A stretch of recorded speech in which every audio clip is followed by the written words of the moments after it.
They told us we wouldn't get here. There were those who said that we would get here only over their dead bodies. Well, talk. But all the world today knows that we are here and we are standing before the forces of power in the state of Alabama saying we ain't gonna let nobody turn us around.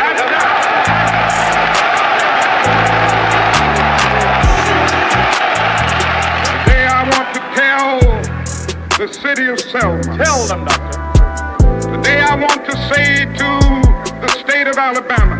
Yes, sir. Today I want to say to the people of America and the nations of the world that we are not about to turn around. Yes, sir. We are on the move now. Yes, sir. Yes, we are on the move and no wave of racism can stop us. Yes, sir. The burning of our churches will not deter us. Yes, sir. The bombing of our homes will not dissuade us. Yes, sir. The beating and killing of our clergymen and young people will not divert us. Yes, sir. The wanton release of their known murderers will not discourage us. We're on the move now. Yes, sir. Like an idea whose time has come. Yes, sir. Not even the marching of mighty armies can halt us. Yes, sir. We are moving to the land of freedom. Yes, sir. I know you're asking today.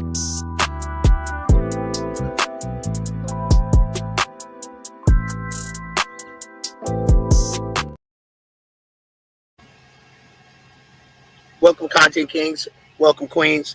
Welcome, Peanut Butter Face. Mrs. Hargrove, thank you for joining us today on this wonderful day, y'all. We will be covering the Tyrese trial. As everybody know that it's fresh. This is day one. I'm going to be streaming this whole trial here on this channel. Content Kings, Content Queens, I told you we're going to put our foot on the gas and we're not going to let up. We are going to continue the rock shows on this channel. Tonight we will be on the Green Box channel, which is our other channel covering the Big U and Nipsey Hussle situation. So please join us tonight on that channel, which is the Green Box channel. So we want to welcome everybody, the watchers, replay gang, everybody for coming in. You know we ain't gonna play with you. We ain't got time to play with you. These cases are serious. This case happened in Memphis. So I'm gonna go ahead and check here, see, because they were in a break right now. So we're gonna just be streaming. So if anybody want to get the information, if their Content King follows, you'll be able to watch this trial here on our channel. So we'll be streaming this. So I think they're back in. Let's see what we got. So we're back.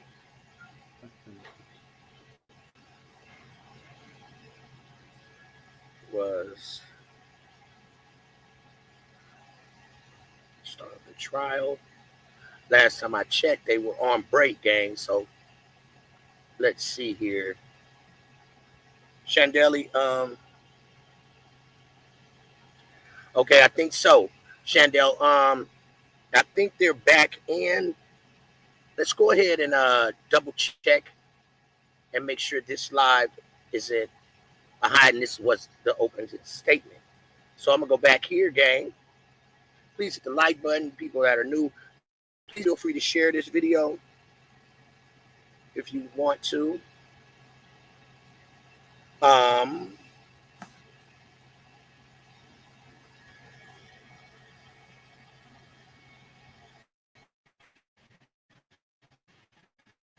Give me 1 second, buddy. Okay.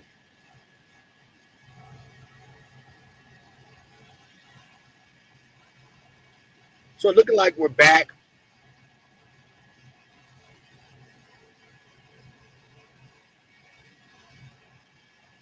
Check here to see if I think they're back. Chandeli, can you double check that and see if they're back in? It went off. See, it went off.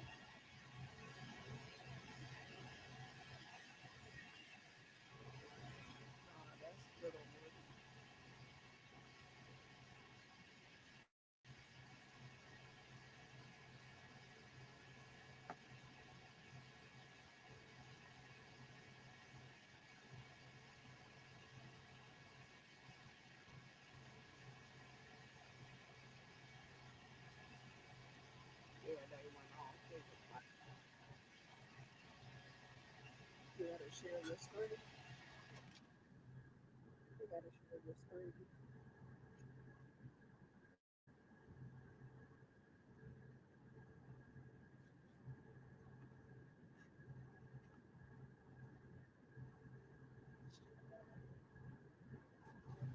From torque-like force. His head accelerating while his body is stable. And car is turned on a seatbelt, and your head accelerates so fast, you notice that. Okay, I got it. Of that acceleration. I got it. Actually tears his brain and tears his brain. I also will be showing this actual information on how this all came about, gang. So thank you, Shandeli Peanut Butter Face.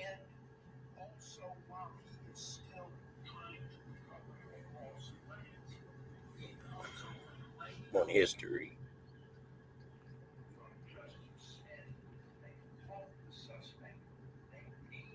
All right. Day one, we're live, gang.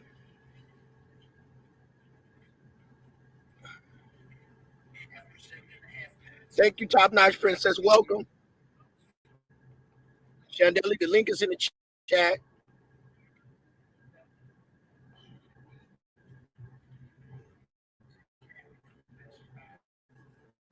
I will be reading this comment section. Put that up, back. And heads to Bear Creek.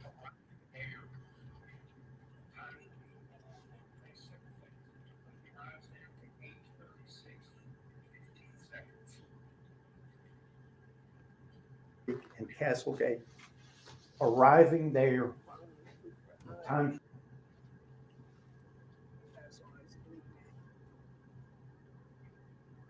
will mean more over the next several days. But he All right, arrives perfect. there at 8:36 and 15 seconds.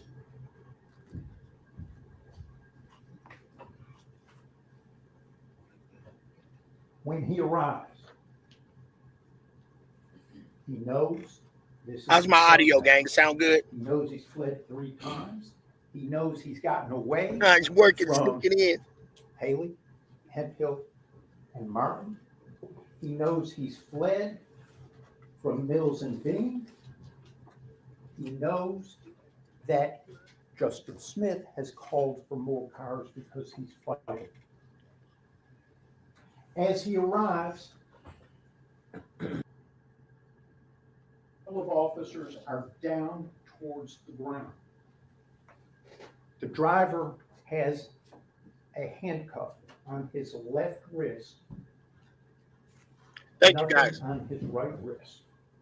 He is not detained, and the police training is that single. Somebody says he's lying like the courtroom. Like the courtroom, it's not going to see the body cam. Very dangerous. Haley runs up and chooses to follow his training using now the hard hand technique, a single leg strike, a kick, to his upper arm, a muscle pressure point closed area of the body, in an attempt to get that arm released so that the other officers on the ground with him can get him handcuffed and detained. It works, and within seconds, the driver is handcuffed and detained. Seconds after that, consistent with his training, Haley gets on the radio and tells dispatch, we need an ambulance.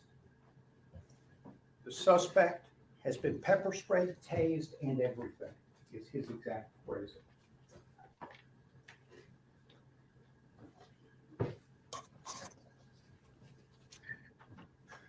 There's no need for you to drink any water, bro. We're going to hear medical. They're going to get this. They're going to get this work. Examiner and at least one. Everybody's seen that body camera. I'm dropping a link in the chat. If anybody wants to come up, they can. Identical. Cause of death goes back to blunt force trauma to the head. which led to a stroke or strokes, which led to cardiac arrest, and over the next 3 days, organ failure and death of the driver at St. Francis Hospital.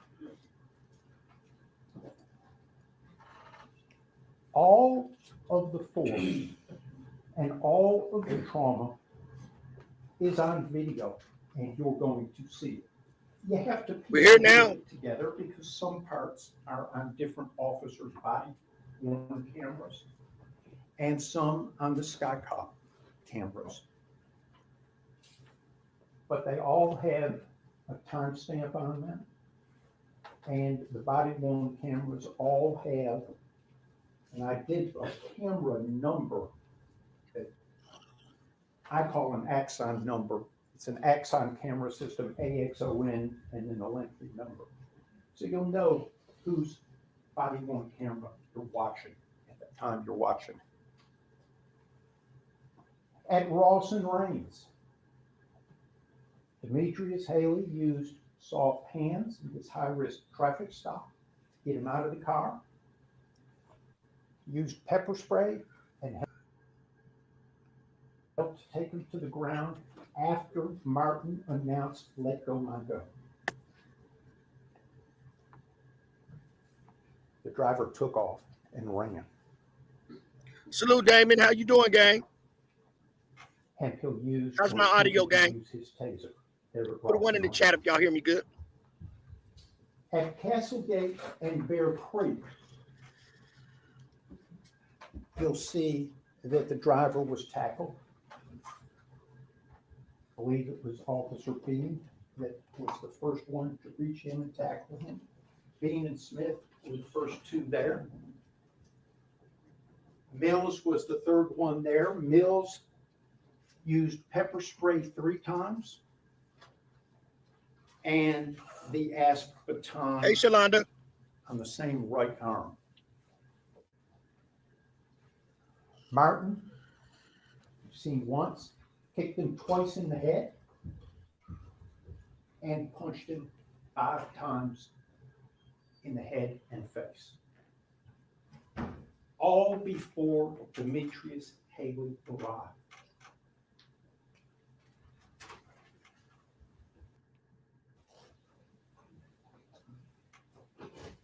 Proof and common sense show that you can't intervene. Everybody, y'all check out Shalonda Wright on Facebook. She does graphics. Anytime you need artwork, graphic done, check her out on Facebook. Y'all can get at her. And wonderful with the art. She also does like cartoon videos and everything, man. So if you need any kind of artwork, make sure you get with Shalonda Wright. Suspect was detained. He virtually immediately called for an ambulance. While this is going on, back at Ross and Rains, Hemphill is still with the cars. Hey, September Virgo. Has notified the dispatch. Salute to Damon Brains. Medical response is needed because of the Eve to me is basically freedom. It's a giant open universe where you can do what. Immediately after Demetrius Haley left Ross and Rains, I say immediately, virtually immediately, within a minute or so, the fire department arrived at Ross and Rains in response to dispatch's request because of Hemphill's call. It was engine 55 and there were 2 EMTs, emergency medical technicians, riding on it. Robert Long and Jamichael Sandridge. They got out with their bags and they approached Hemphill there at Ross and Rains. And while they were there, they learned that they were called out not to treat an officer who had been pepper sprayed, but to treat the suspect who had been pepper sprayed, been tased, had been fighting with the officers, and had fled It was more like he was fighting for his life. What do you mean fighting the officer? But y'all know how this shit works, gang. Everybody fucking with fighting the officers. He was fighting for his life, gang. We already know that they thought, we already know that the Scorpion unit thought that he was Dolph, right? Yeah, they ain't gonna talk about that. They thought Tyrese was Dolph. They did. Once they got to Ross and Castlegate, and allegedly, one of the officers, Bear Creek, is Tyrese was small, knocking his girl down. Yeah. It was knocking him down. We're gonna do a lot of intel on this. We're gonna do some follow-ups if they take another break. But see, y'all don't know all of that. Police cars at that intersection and along Castlegate that the fire engine couldn't get up there. So Long and Sandridge got off. They took their blue trauma bag, walked up. They were directed absolutely to the peanut suspect, butter, who was handcuffed and seated up against one of those two undercover cars you saw. I also think Peanut Butter is going to start streaming these trials, so make sure you, if you're new, subscribe to Peanut Butter Face right here, highlighted. She does cases, so respectfully, everybody that's new, Shalonda, make sure you subscribe to her channel. She does cases, so all the case seekers, we right here. It's our year, gang. Law enforcement got the suspect's wallet out and learned that his name was Mr. Tyree Nichols.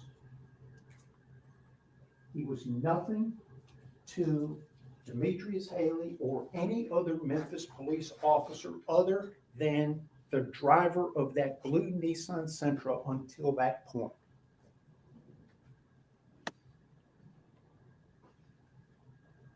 When Long and Sandridge arrived, they were directed to Mr. Nichols. He was alert. He was oriented. He was answering questions. Now listen His to this. Speech was slightly slurred. He told them he was 29 years old. Okay. He admitted that he had been drinking some alcohol. Okay.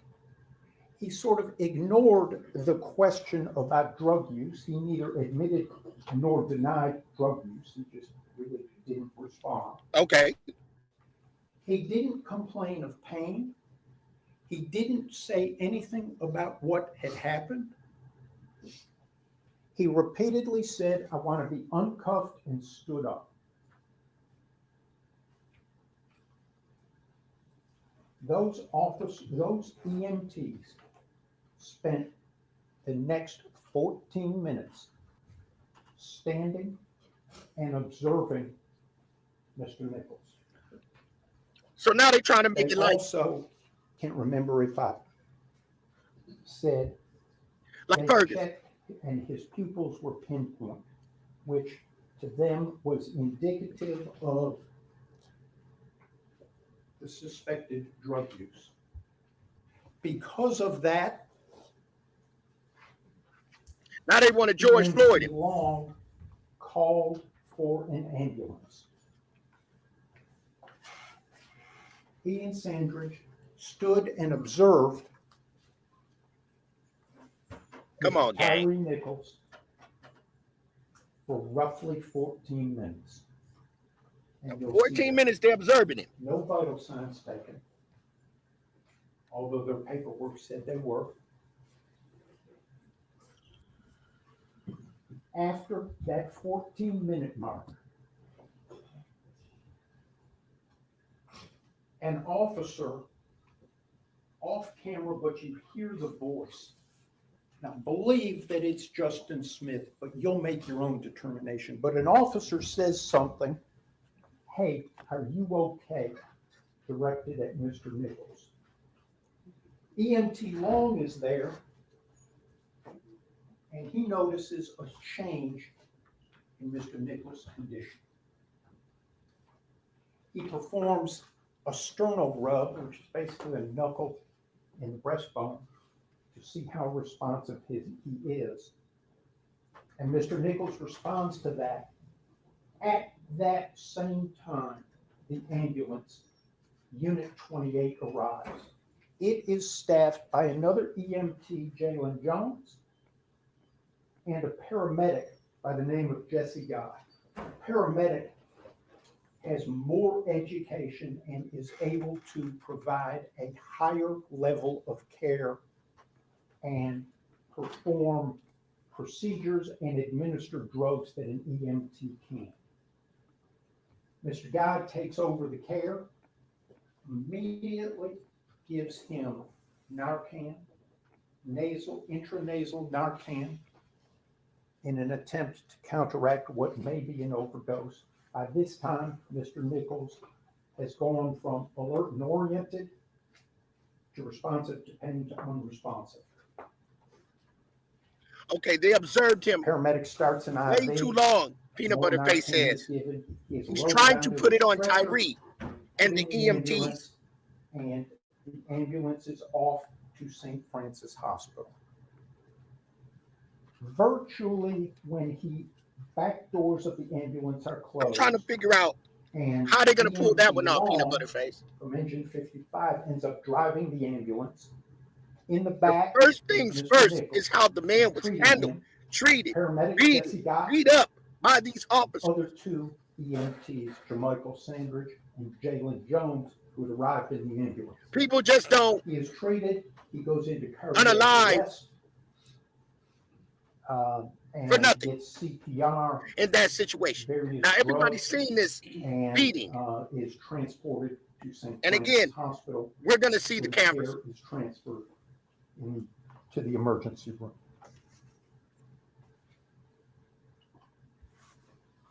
Okay. Ladies and gentlemen, the facts here are tragic. It's absolutely. Tragic. Demetrius Haley was present for portions of this. But a tragedy does not mean a homicide occurred. And Demetrius Haley's presence during portions of this tragedy does not mean he engaged in criminal conduct. The proof is going to show that Demetrius Haley chose to engage in policing, which can get ugly and dangerous and dirty. And he followed his training that night.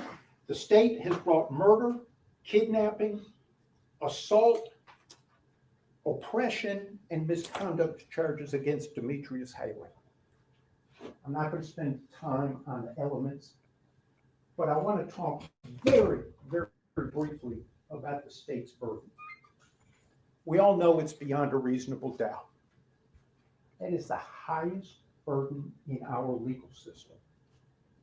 It's going to be the prosecution of it's not 3 officers, gang. So 3 officers. But it is the highest burden. It is going to trial. A high burden that it is higher than the burden the state to me. If this was a case where it was trying to take custody of a child from his or her parent. That's how high beyond a reasonable doubt is. Demetrius, the state will not be able to prove the elements of this murder, kidnapping, assault, oppression, or misconduct charges beyond a reasonable doubt against Demetrius Haley. He thanks you for the time you've already given and for your paying attention to the proof. Listen to the proof. Learn these intersections in Memphis. Look at the times on the videos. Look at who did what and who was where, and hold the state to this high burden of beyond a reasonable doubt. Thank you for your time and attention.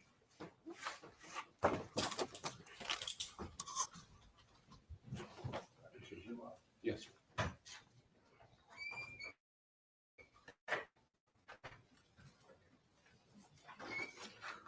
I happen to know we have a 2nd grade teacher in amongst us. So when the kids come back from lunch and you stick them in a hot classroom, what happens? They said they stood by Tyree's body and they laughed, gang. They laughed at him. Stand up, or if you need a drink or need a rest, then you all are welcome to let us know. We will take that rest. progress other way. Others took a plea agreement, Based on what you and I'm sure it's in those agreements. I've done this They'll 32 years. testify for the state. And in 32 Absolutely. Here's a years couple of trial officers here. practice, Let's go. I've Hit the never like button. read my opening statement We ever. rolling. But this is probably going to be my last jury trial, and so I want to make sure I don't miss any points. So I'm going to stay pretty close to my notes. I figure it's good enough for a preacher. It's good enough for me. Okay. I have the pleasure of representing Mr. Justin Smith. Justin, could you stand? This trial started with an indictment. And as it's been explained to you, the indictment is giving notice to defendants what the charges are against them.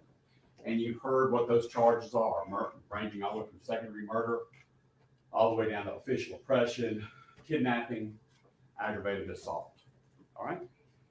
Kidnapping and aggravated assault. What you may or may not know, and it may or may not make a difference to you, is the indictment for murder actually was filed and then publicized within days of Tyree Nichols' death. The indictment came before the autopsy was ever gotten back on Tyree Nichols.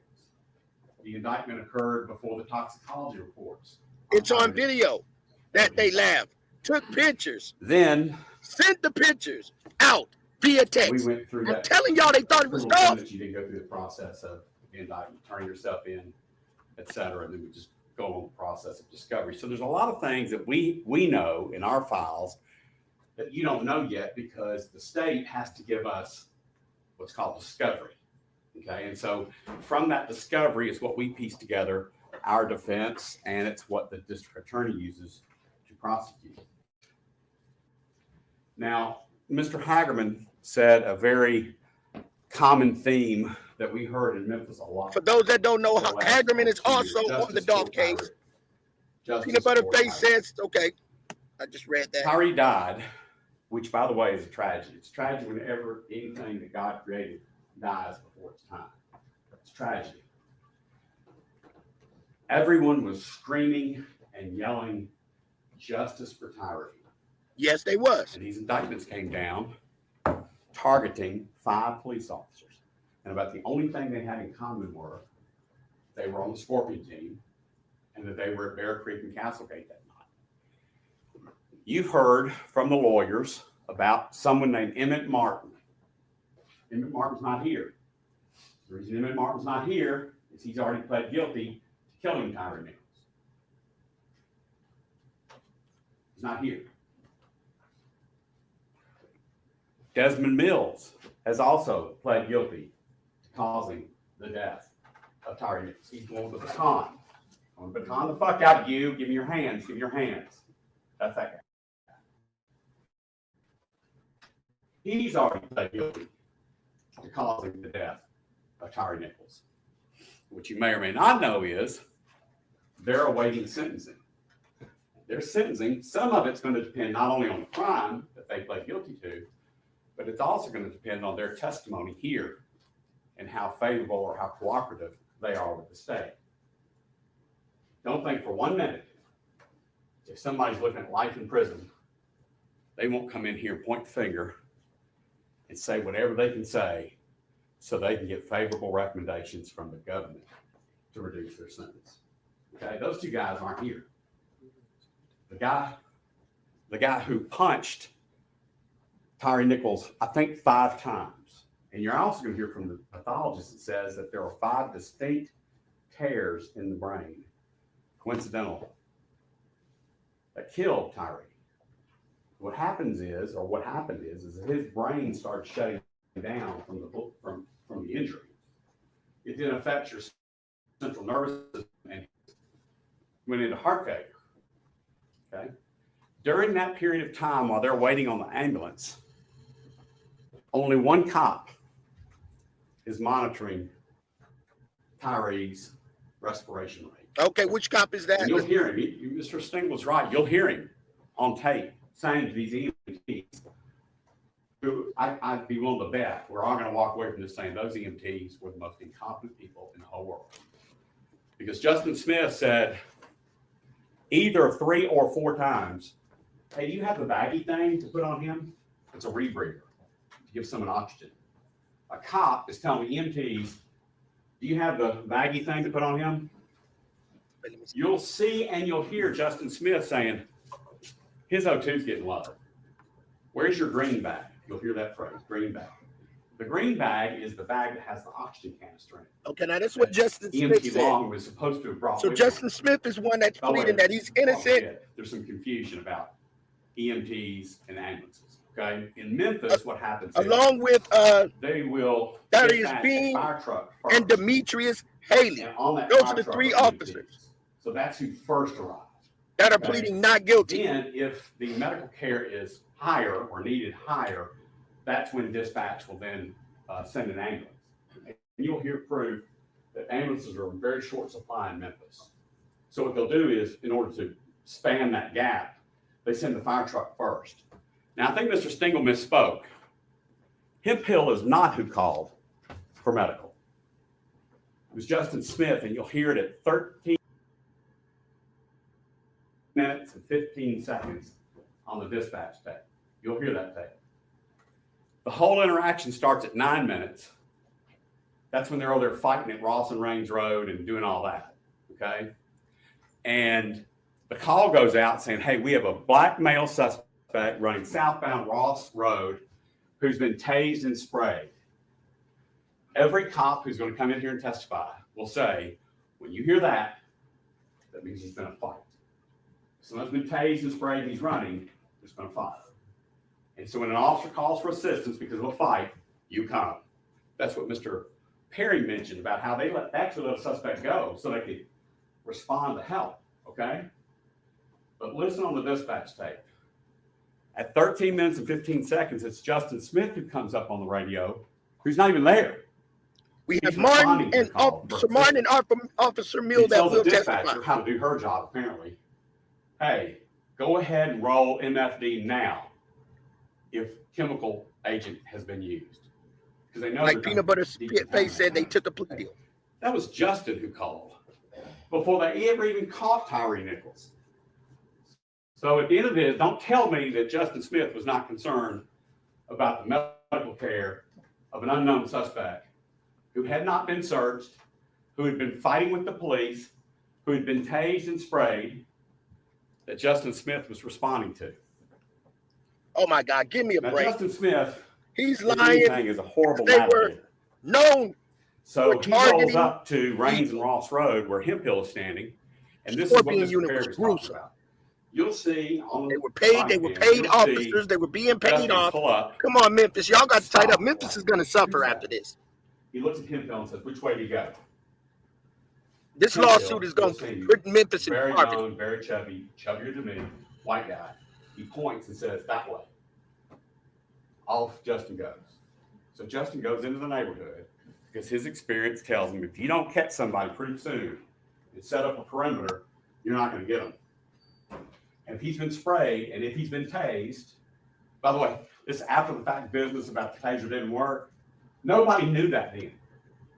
Okay? You'll see Tyree Nichols running away from the taser, taking his coat off. I don't even think Tyree Nichols didn't know. Because it hurt. He'd been tased.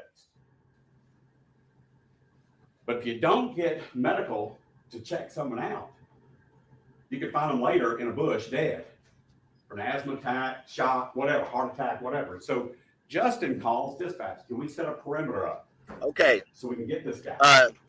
Okay. And as Justin's sitting at a stop sign, trying to figure out where he's going, he looks up and he sees Shalonda says if if they would start to making officers pay for their pensions for lawsuits and unnecessarily taking lives, I bet they would stop. In the Absolutely. second most dangerous city in the United States.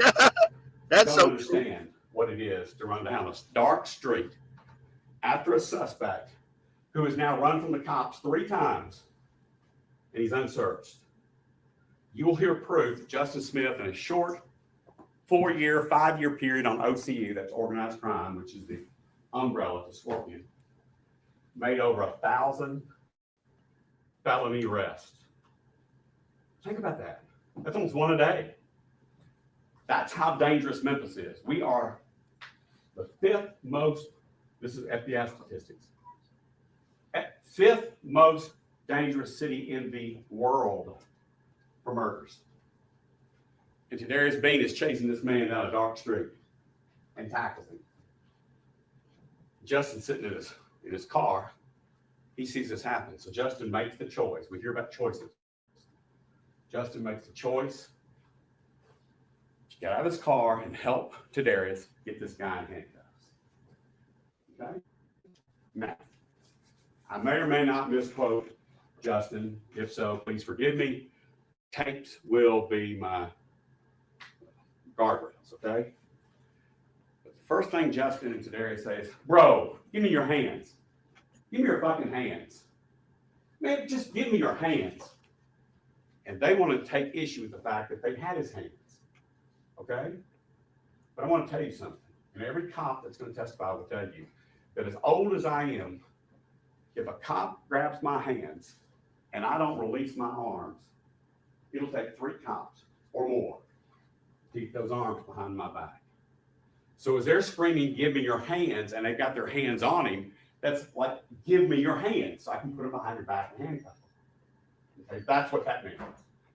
They don't have to say, sir, could you please relax the deltoid muscle on your arm so I can take your arm and put it behind your back and safely handcuff you? No, give me your hands. Tyree must have known what it meant because he wasn't giving those hands. Okay? Justin was able to get one handcuff on the left wrist of Tyree Nichols. You'll see this in the video, okay? Oh, he lying good, So gang. imagine. He lying good. He making it look good, ain't he? By the way, these are the actual handcuffs that were used to arrest Tyree Nichols. Now imagine this on the wrist. On the right hand. Those serrated teeth right there, I flipped that one time, that's it. The Memphis Police Department trains their officers that if a suspect gets the cuffed hand away, shoot him. Now that's what they train. Now, while this is going on, Mill, as Patterman correctly stated, is kind of a theme of this case. Mills came up and sprayed everybody in the room.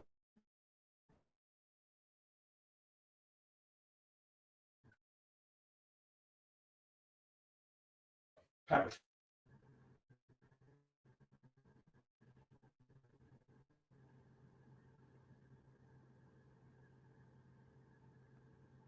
Right. Much more powerful than what you buy at Dick's or Academy Sports, okay? And you'll see training videos on that. One shot, one squirt in the eye will shut you down. You're not going to see, you're not going to breathe. And remember, you're on a dark street with one handcuff. Justin wears glasses. Defeating the purpose. Do you guys see how big these officers were, bro? Pepper spray. They could have took him down. They didn't have to beat him.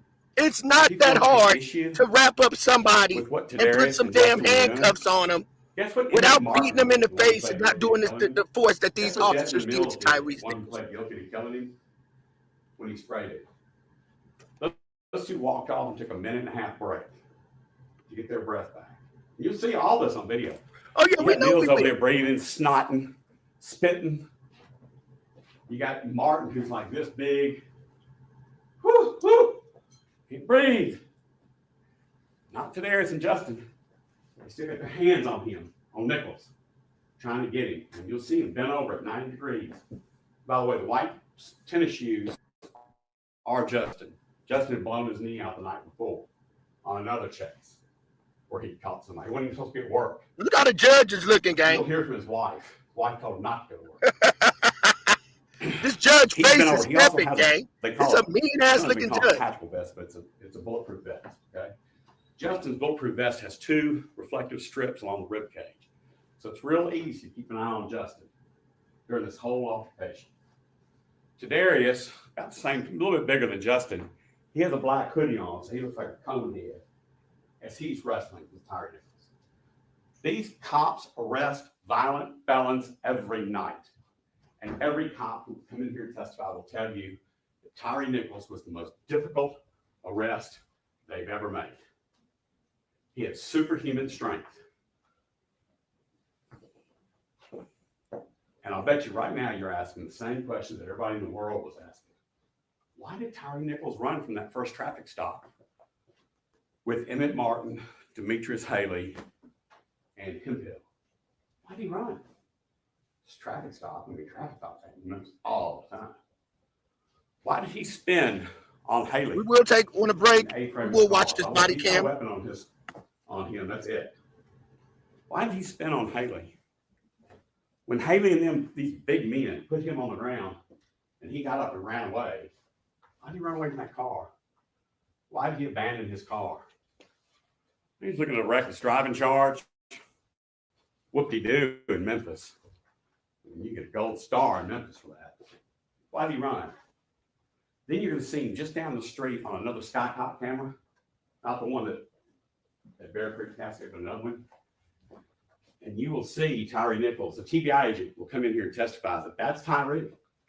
Tyree's hiding behind a Toyota 4Runner. And he's peeking out from around the front of that Toyota as the Scorpion car comes through looking for him. When that Scorpion car goes by, Tyree comes out the other side of the woods, make sure it's gone on down there. He turns around and starts walking this way. Sure enough, 2 minutes later, Mills, who's not here, and Tadarius find Nichols walking nonchalantly through the front yard. Somebody else's house. Tadarius says, "Hey!" Boom, off he goes. And that's that chase we're talking about. Down a dark street. Tadarius caught him. Okay? Now, do you remember much was made about the definitions of second-degree murder?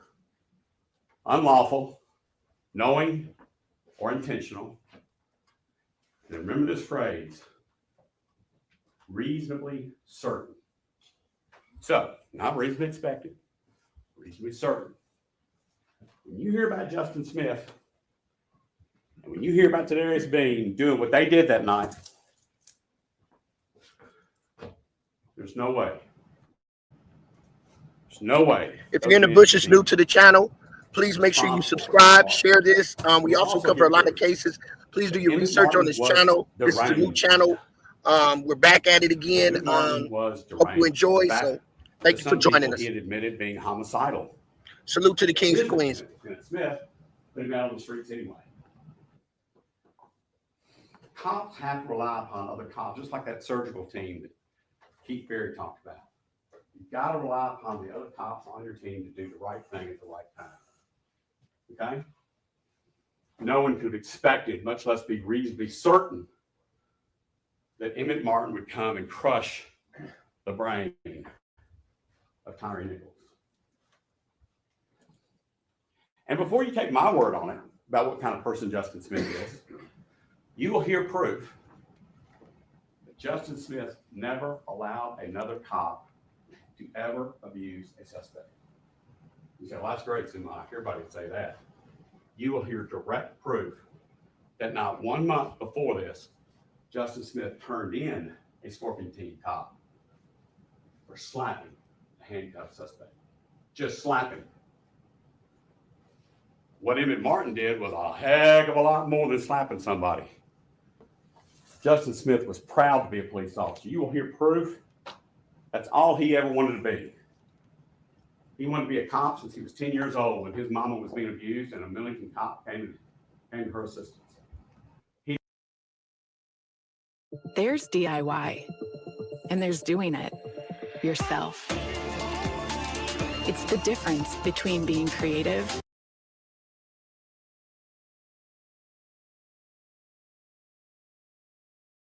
former bosses. I'm talking about brass. People are really in charge. They're not worried about what MPD thinks about. What do you guys think about the defense? They're going to come in and say, how you think he's working it? I'm compassionate cop who protected suspects and he protected other officers. You will hear Preston Hemphill describe Justin Smith as kind and gentle. Yet he's standing here, having lost his career, lost his reputation, standing charged with second-degree murder. So if you hear a little bit of frustration in my voice about that, that's what it is. So we're going to watch a bunch of videos. We're going to hear a bunch of audio. We're going to hear a bunch of foul language.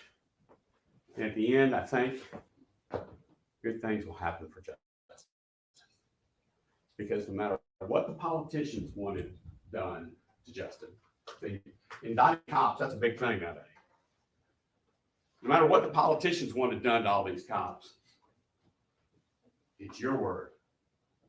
You will be the final word whether or not Justin Smith broke the law. And I'm confident in you. Thank you. All right, ladies and gentlemen, before we go, does anybody need a break? All right, with that being said, State, are you ready with your first witness? Yes, Your Honor. State calls Rovon Wells.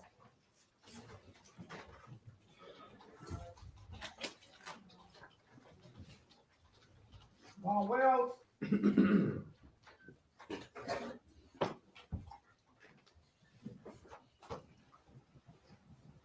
Hello, Shandeli. Hey, I'm sorry, I'm getting mad. So I was like, let me You come get up mad?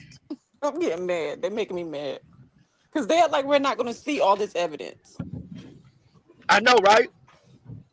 Like, even the I text know, right? messages. That, How do you think? What do you think about the defense? I think they're doing what they have to do.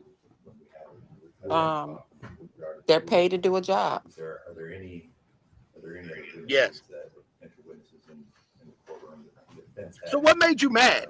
I mean, what made you mad? May I speak to Mr. Hagerman real quick? I may be able to take care of it. Yes, we are going to call it the rule. However, I believe I'm going to permit one exception to that.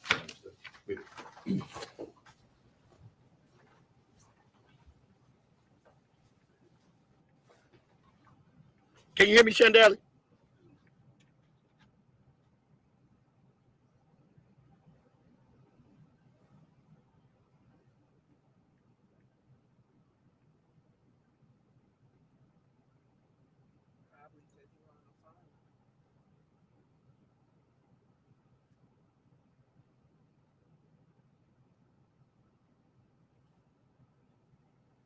All right, can y'all hear me in the chat?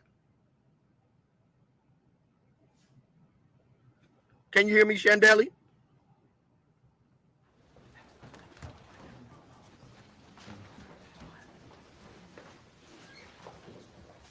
If you guys hear me in the chat, please put one in the chat.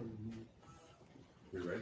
Your Honor, we may need just a 2-minute recess. Okay, they're getting a 20-minute recess. Can you hear me, Shandeli? In the middle of the recess, we're going to play a screen. I think they're going to do a 20-minute recess. Your Honor, I'll shorten that to. Can you hear me, Shan?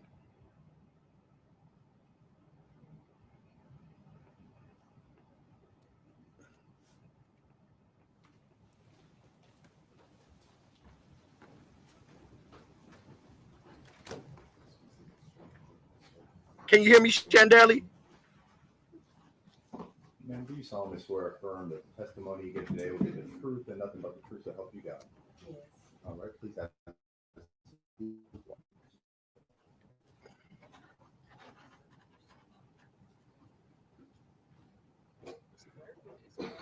You can proceed. Thank you, Judge. Good afternoon, Ms. Wells. Good afternoon. Will you introduce yourself to the ladies and gentlemen of the jury, please? Hello, my name is Rovon Wells. I'm the mother of Tyree Nichols. Ms. Wells, will you spell your first and last name for the court reporter and for the jury, please? Mic check, My 1, 2. first name is ROW. V is in Victor. AU. GHN is in Nancy. Last name Wells. WELLS. Mic check. Thank you, Ms. Wells. You mentioned you were the mother of Tyree Nichols. Yes. Mic check, 1, 2. Tell the jury, are you married? Yes. Who is your husband? Rodney Wells. And how long have you and Mr. Rodney been married? It'll be 13 years in November.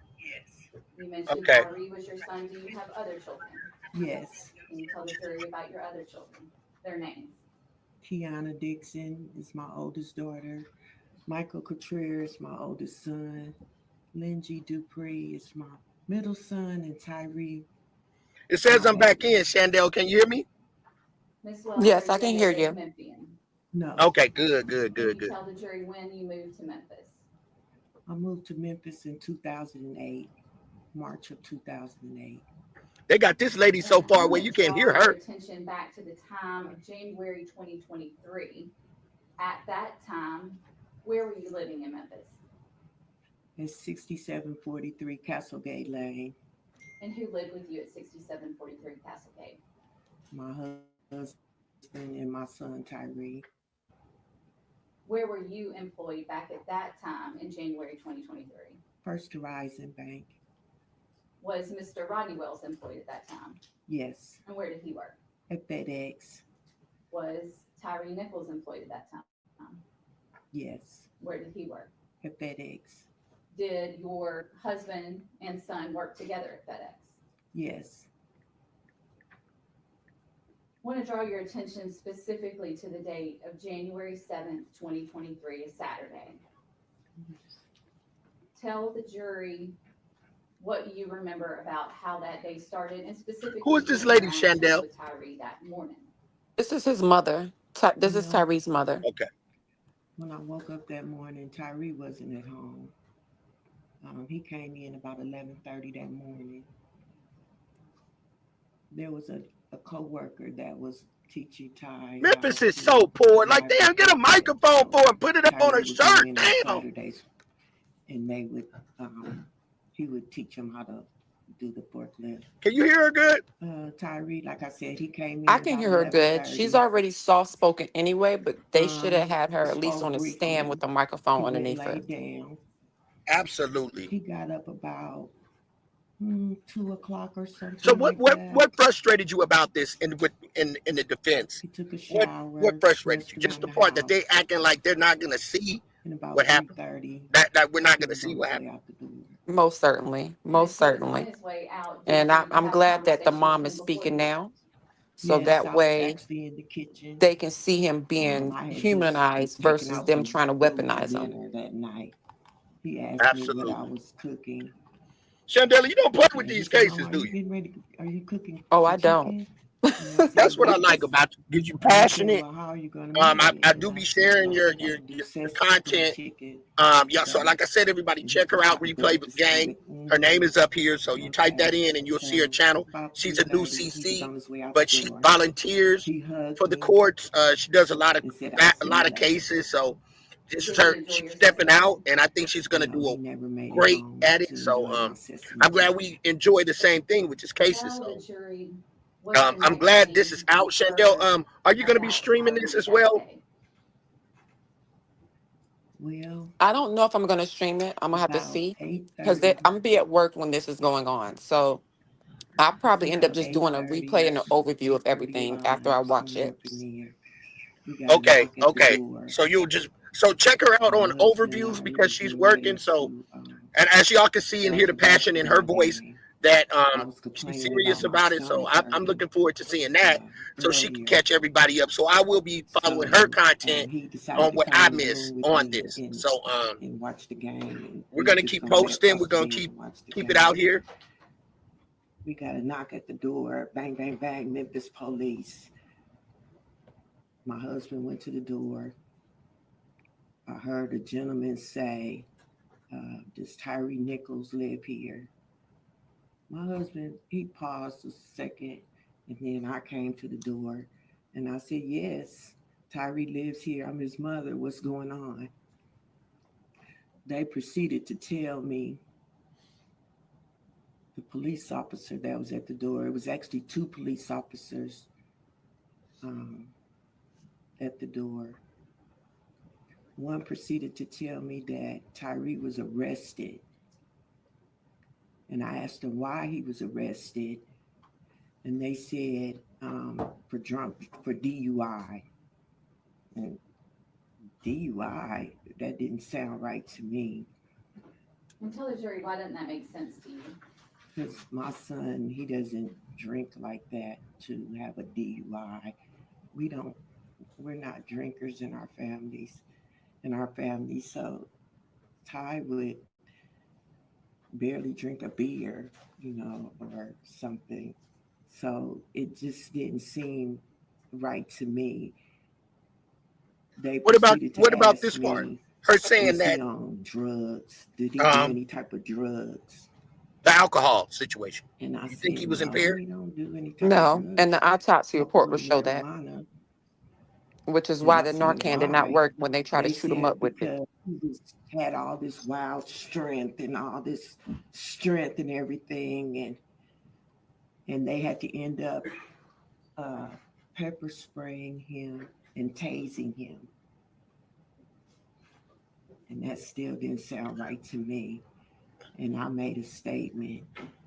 I'm gonna pause this and get some Well, information if all out that of happened, then somebody must. Chandel. So everybody listening, we're gonna still catch up with speed, but I want to ask you, so what do you think the reason why Tyree was acting the way you say he was acting? Do you feel like he was being targeted?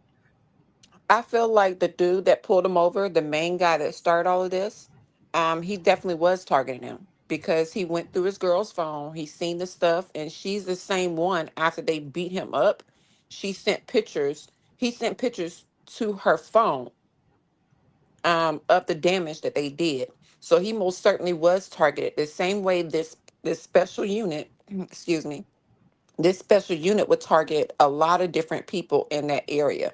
So like you Absolutely. heard them say, well, you probably didn't hear them say it, but the defense said in their opening arguments that this unit had their own specific car type.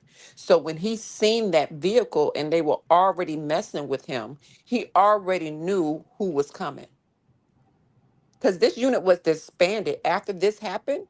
they the whole unit was disbanded. Like, they removed everybody either had to go find different jobs, or they put them in another department of the police force, because the Scorpio unit was non-existent anymore. They terminated the unit. So being that they had special vehicles, when you seen that vehicle, you already knew who was hopping out the car, because all of them were black officers, especially when he's already had an encounter with them before. So while they're saying he has this amazing strength, the first dude that got him was a big muscular dude. The We biggest one seen of the bunch, right? the biggest one in the bunch. We all seen, and I think he was the first one to take a plea. It's always the first one to take the plea. Typically, from what I've seen, the first one to take the plea is the first one to start talking, is the one that started all of it or came up with the plan. And now they're gonna tell on everybody else that they involved. That's typically how it goes. So he already knew what was going on, which is why he refused to pull over. I always recommend, when I'm dealing with the temporary incarcerated, I call them temporary in-house individuals, because you have not been convicted.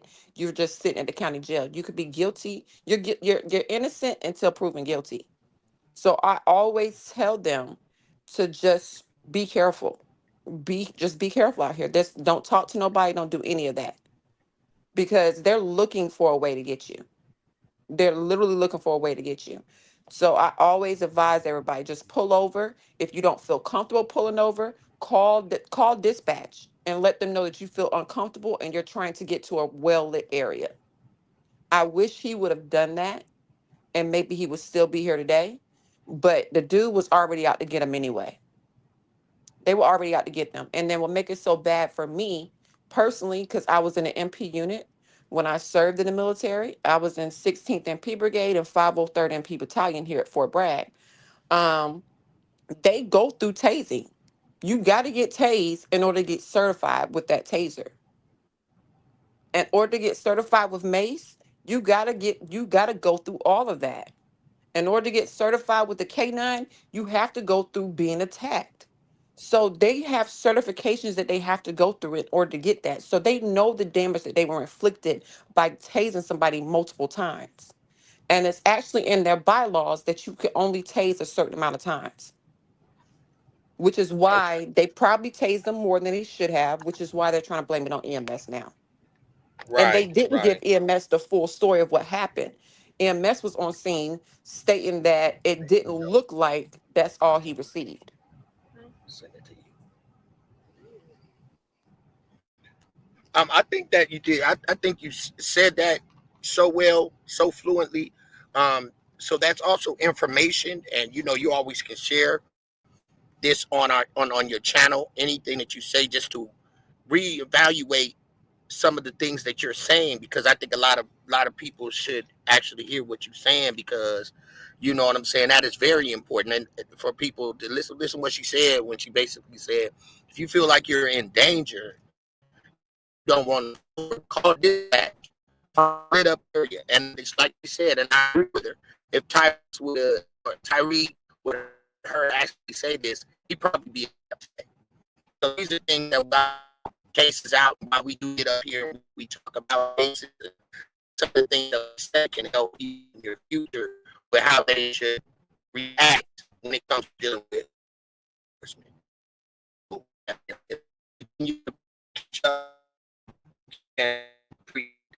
Coming up. Put something in the trigger.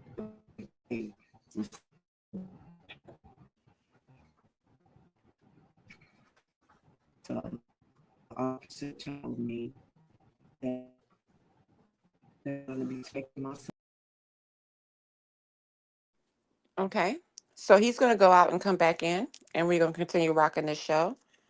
He was coming off a little choppy. So he's just going to reconnect himself, and we're going to continue going. I can't see the Facebook comments. If you have anything to say, my apologies. While he's coming back in, I completely agree with Shalonda. The only thing that I actually have to say about that is I feel like, in my opinion, that we should give them more. Like in the military, if you get 100%, your children go to school for free. If you give them something, and when something happens, you take that away, they're going to be less likely to do what they do, because right now they just have free will. So if you require them to have insurance, to be a police officer, just like me being a firearm carrying person, I carry insurance.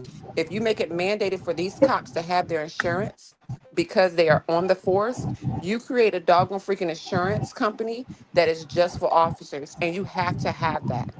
And not only are you required to have that, after so many years, you do 20 years, your children will go to school for free. You got to give them something instead of just giving them this free immunity. That's the only way you're going to be able to take away this free immunity. And the only reason why they being charged is because they black.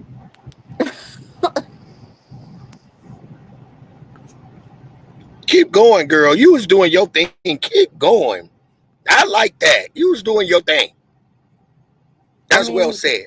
yeah, you have to give them something to lose, because they really felt like they was out here like their fellow counterparts. You're still black at the end of the day. You were some black bullies out here. And that's exactly why, for me personally, if I see a black cop, I trust you less likely than I do your fellow counterpart that's a clear person. Hmm.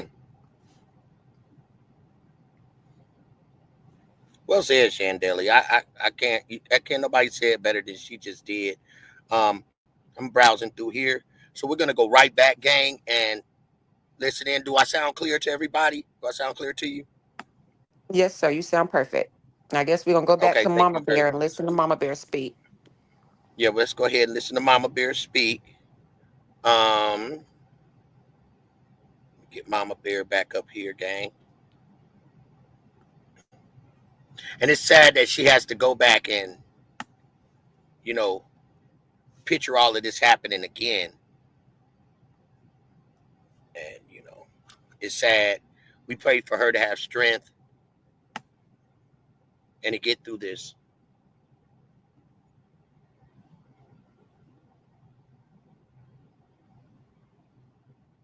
Specifically what he said, did you become Hello, extremely Tyra. concerned about Ty's condition? Yes, very concerned. Until to the point where I called my cousin and I said, get over here right now. We need to get to the hospital and go see Ty. And is that what you did? Yes. Who went to the hospital with you at that time? My cousin Tony, she came over to meet us, and my husband and I. What hospital was Ty At St. Francis Hospital. And tell the jury what happened when you walked into St. Francis. As we were walking into St. Francis, there was another officer walking in. We were kind of going in the same direction. So I asked, you're working late tonight, huh? He said, yes. He said, I'm here to sit with a prisoner. And I said, well, is the prisoner's name Tyree Nichols? And he said, yes. And I said, well, that's my son. He said, oh, okay, well, follow me. So we all proceeded to walk to Ty's room.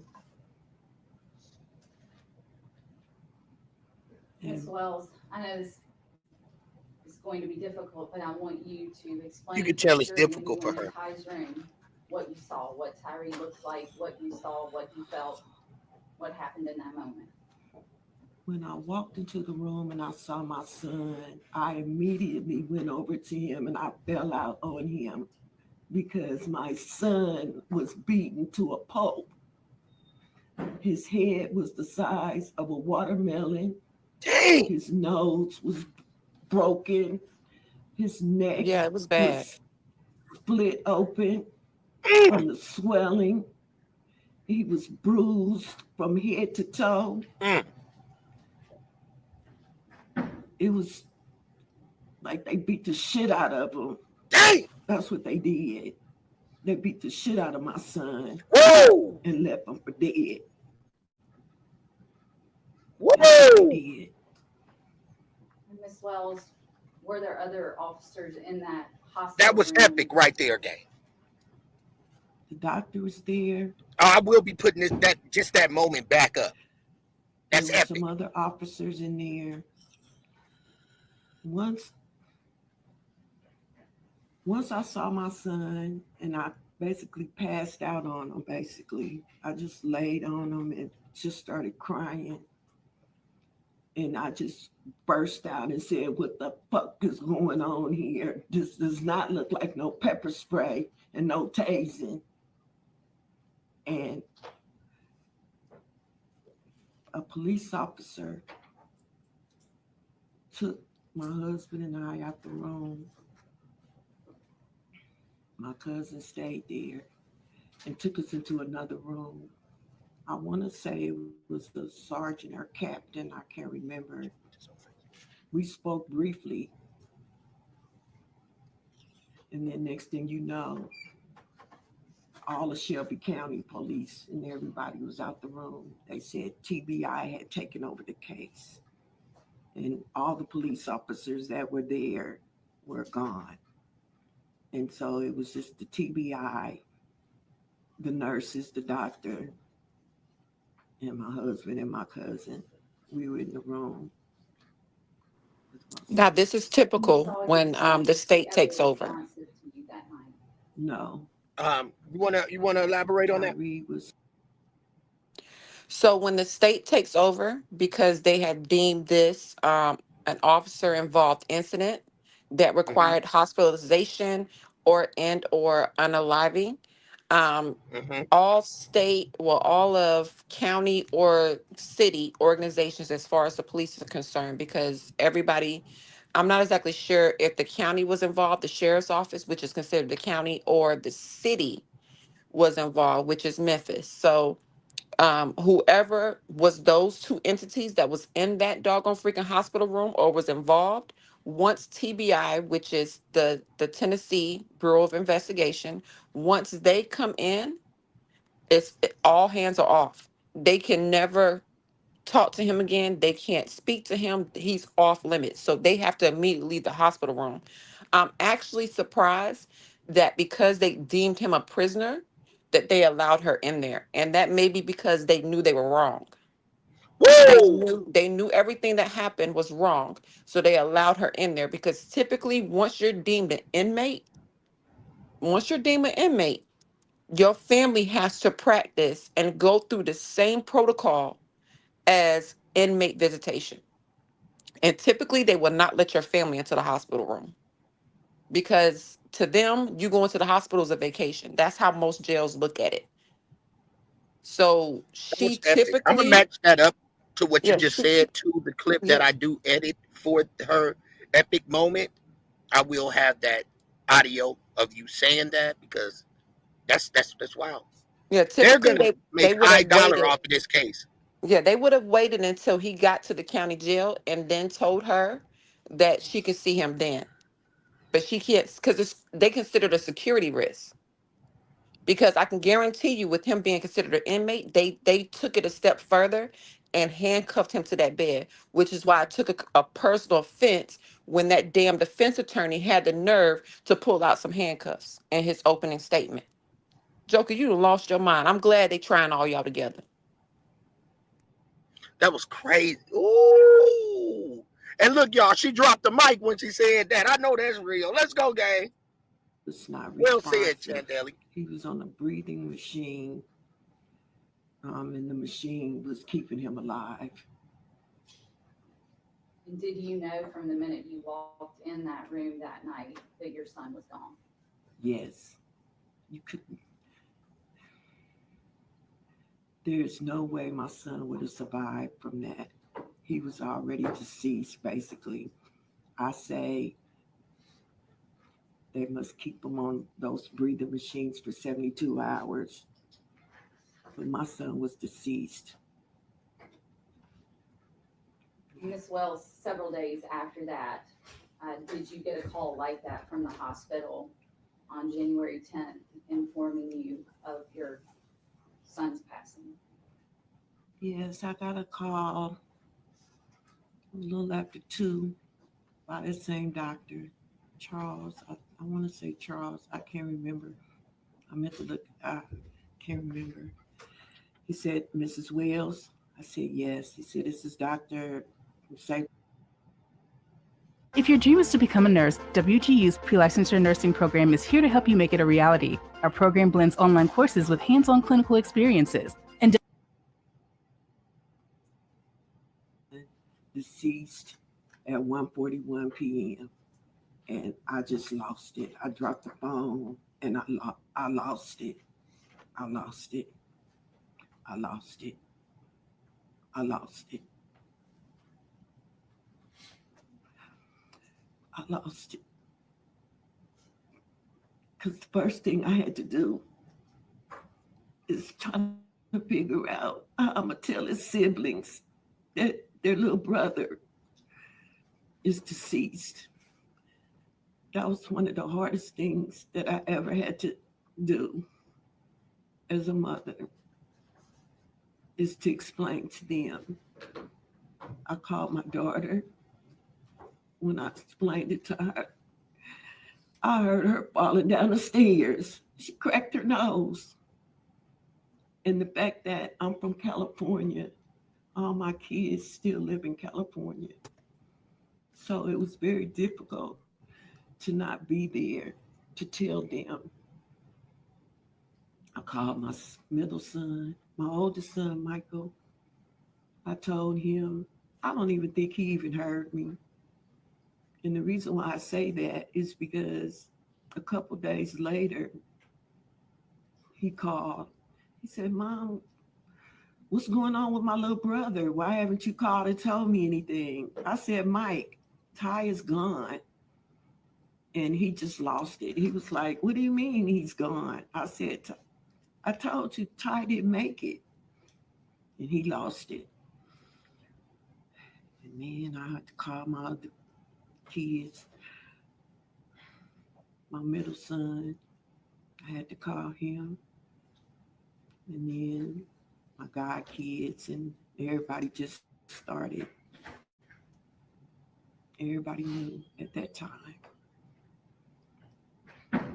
Yes, that was the most hardest thing that I ever had to do as a mother, as a parent, to tell the siblings that your baby brother is deceased, and really for no reason at all.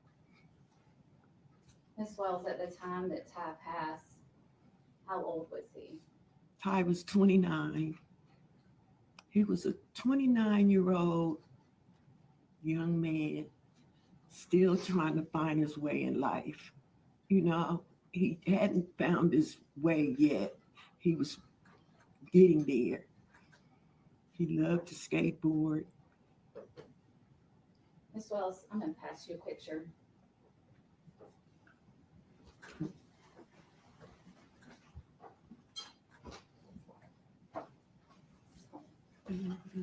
This is Can you tell the jury what you see in that photograph?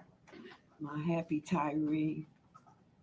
And is that what Tyree looked like that day he left your house on the afternoon of January 7th, 2023? Yes. He didn't have on his suit, but yes. Your Honor, I would ask this be marked as Exhibit 2. On record, let's go ahead and first enter the stipulation. That must be so hard. She didn't want to give up that photo.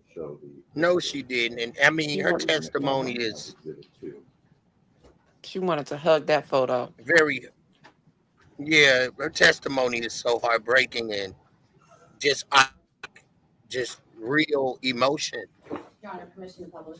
I admire her for that. I admire her strength to come up here and relive this, her losing her son. The defense is not going to have any questions for her. In the courtroom, is that the photograph of Tyree? Yes. Is that what he looked like that, They that should. afternoon when he left your home? They should not have any questions for her. Yes, that's what he looked like. That would be like a punch in the face, you know? After this occurred, you had been told, you mentioned that the officers said that night that Tyree was nearby. Yes, nearby. Did you later find out? Wait a minute, is this the that defense? The events in this case happened. No, this is still the state. And Bear Creek. She's trying to propose at what the defense said earlier.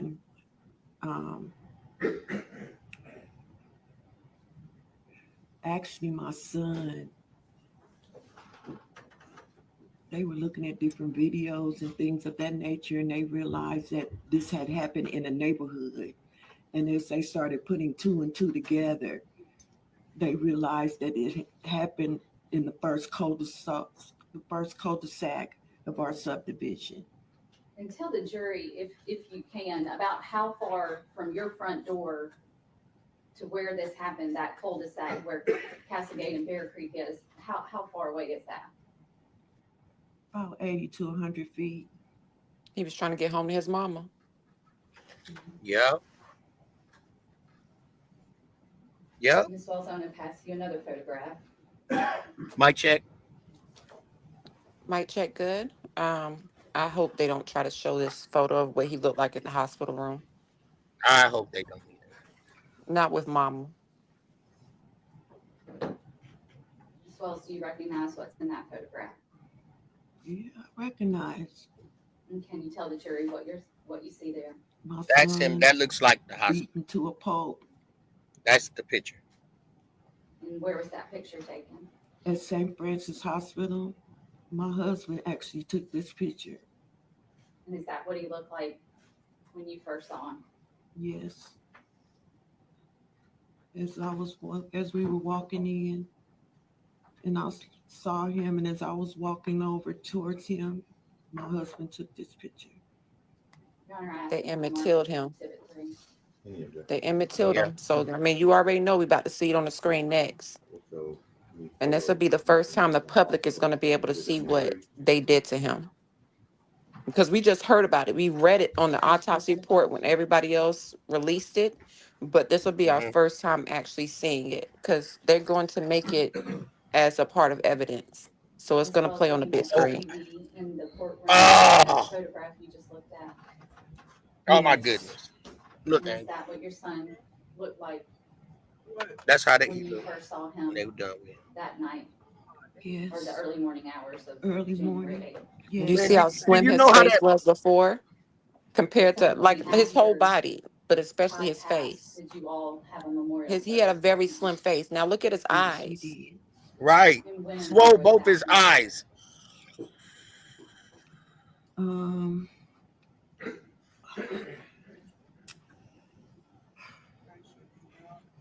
It was approximately, I can't remember the day. Oh my goodness. That's okay.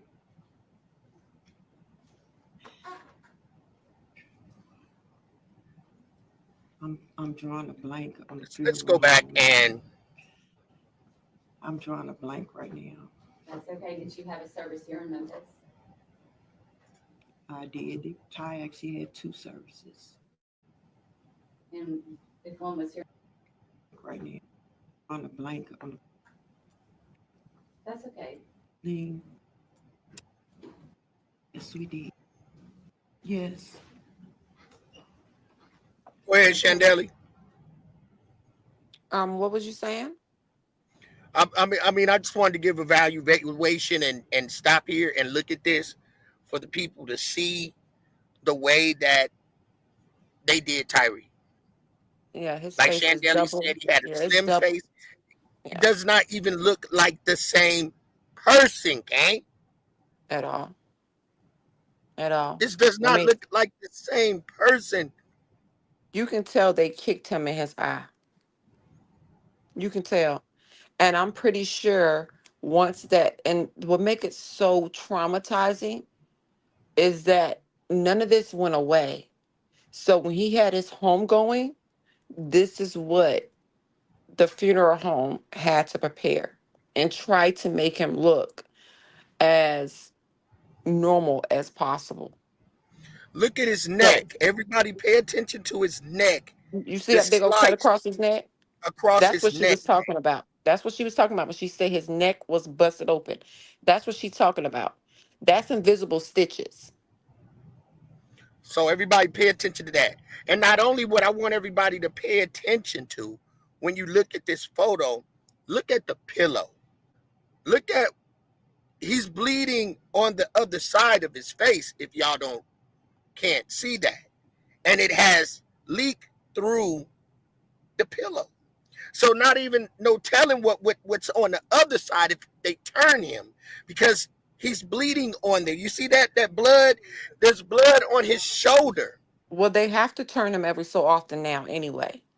I'm pretty sure, and then to add insult to injury, they literally had to. He probably left with bed sores because he was there for 3 days. So he probably left with blood sores. But that's just the first day. There's no telling what he looked like the second or the third day when everything started sitting in. When everything started sitting in. And I'm surprised with how bad his face is swollen that they didn't try to. I'm surprised that he probably doesn't have brain swelling. So if he had, because you look at his forehead. You see that big old knot right there? Yeah. You can't tell me he didn't have brain swelling.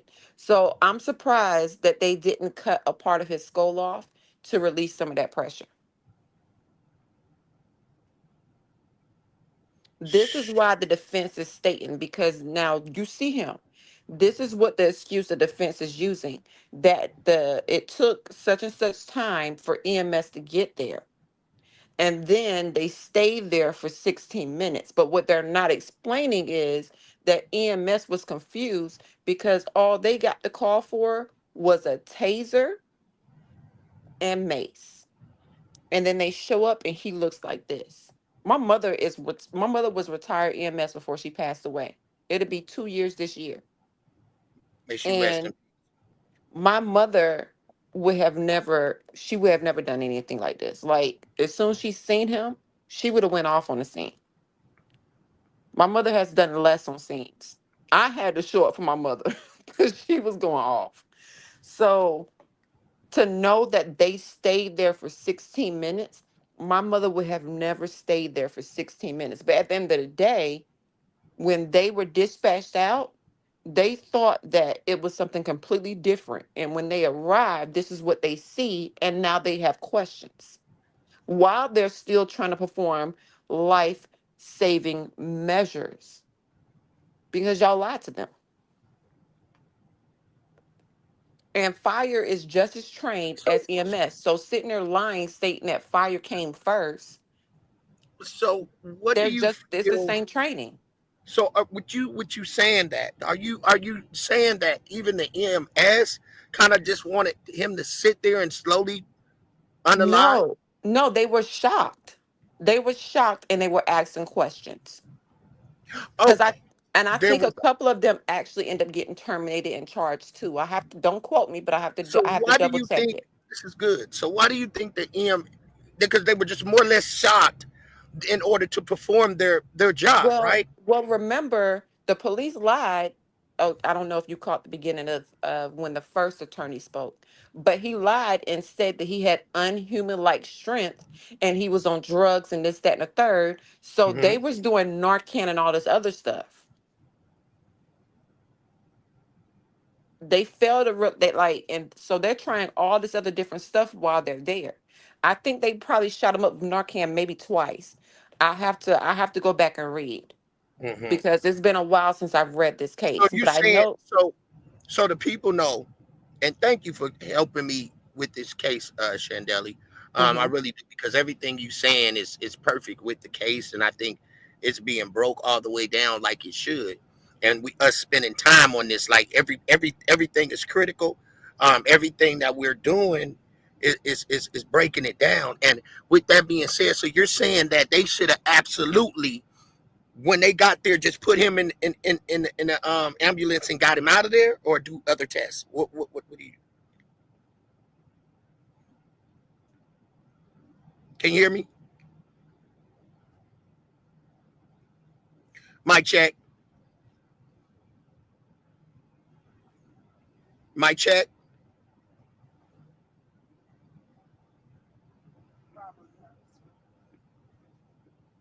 Shandeli doing such a good job on breaking this down. So salute to Shandeli. Um,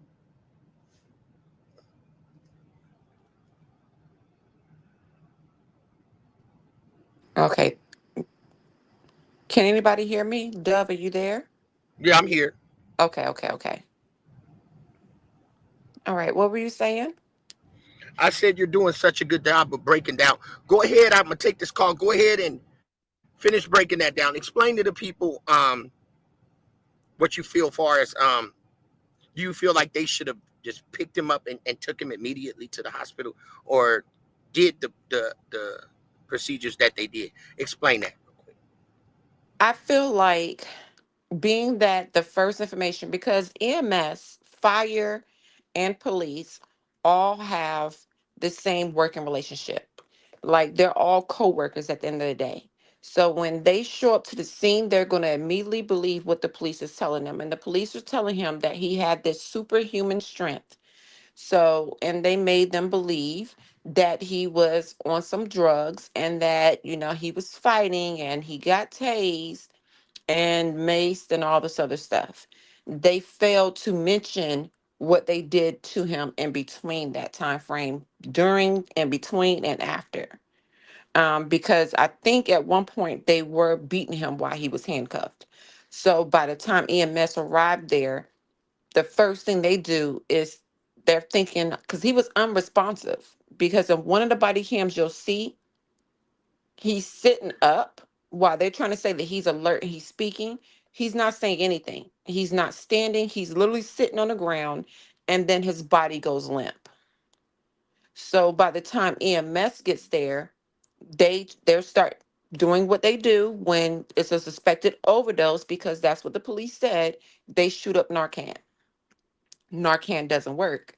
So now there's a conversation on, now you're physically looking at him and all this other stuff. Now it's a conversation. So I'm assuming that there was probably a debate going back and forth and no one stepped up to be the responsible person, because I want to say in this case, because me and my mom was following this case together because it was EMS involved. I want to say a couple of them, if not all of them that was on the scene, lost their license. I want to Mm. say, but I'll have to go back and double check. But me and my mom followed this case from the beginning. And I'm pretty sure she's probably upset that she's not able to see it now. But I'm interested on, I have to go back and follow up on what happened with the EMTs. But 16 minutes on the scene, I think is extremely too long. I think What? once that Narcan did not work, they already knew that it was not drug related. Well, you know what? She's still here, in spirit and words that you, because it seems like she groomed you pretty well Oh, we to followed. take Me on and the my case. mom used to follow cases together. She's the one that Well, got me involved. and that's why you're going to be an awesome CC when it comes to cases. So salute Thank again, you. and all the people that's recap gangs and people watching. Watch Chandeli's, subscribe to her channel. We're getting her channel built up. She does cases, and she's definitely breaking this down. It's an honor to have her here today. So we're going to go ahead and press the play button. You got a real one here today, y'all, that's breaking this case down. So it's an honor to have her on the channel as we're growing. See, we're growing. We don't need a big old community in here yet, but we will grow, and we just want to be thankful for the people that are staying in here and listening. So please share this to your social media platforms, and we would love your feedback in the comment section. So maybe when trial day 2 comes, we can read some of your comments and ask off of that, and answer some of your questions, and also read to keep commentary going. So thank you very much. Let's go ahead and continue. Some point after. I'll speed this up a little bit. Oh, I can't remember the day. That's okay.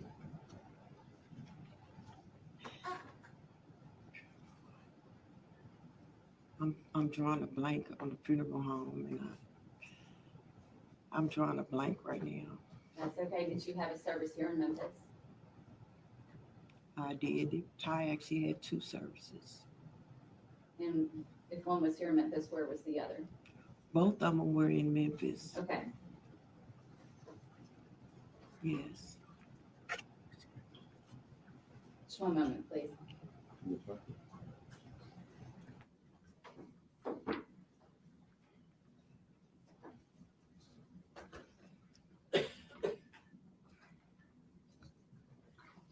Why don't we pass the witness?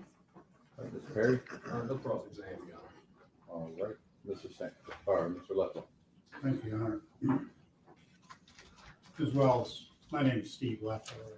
I'm going to ask you some questions.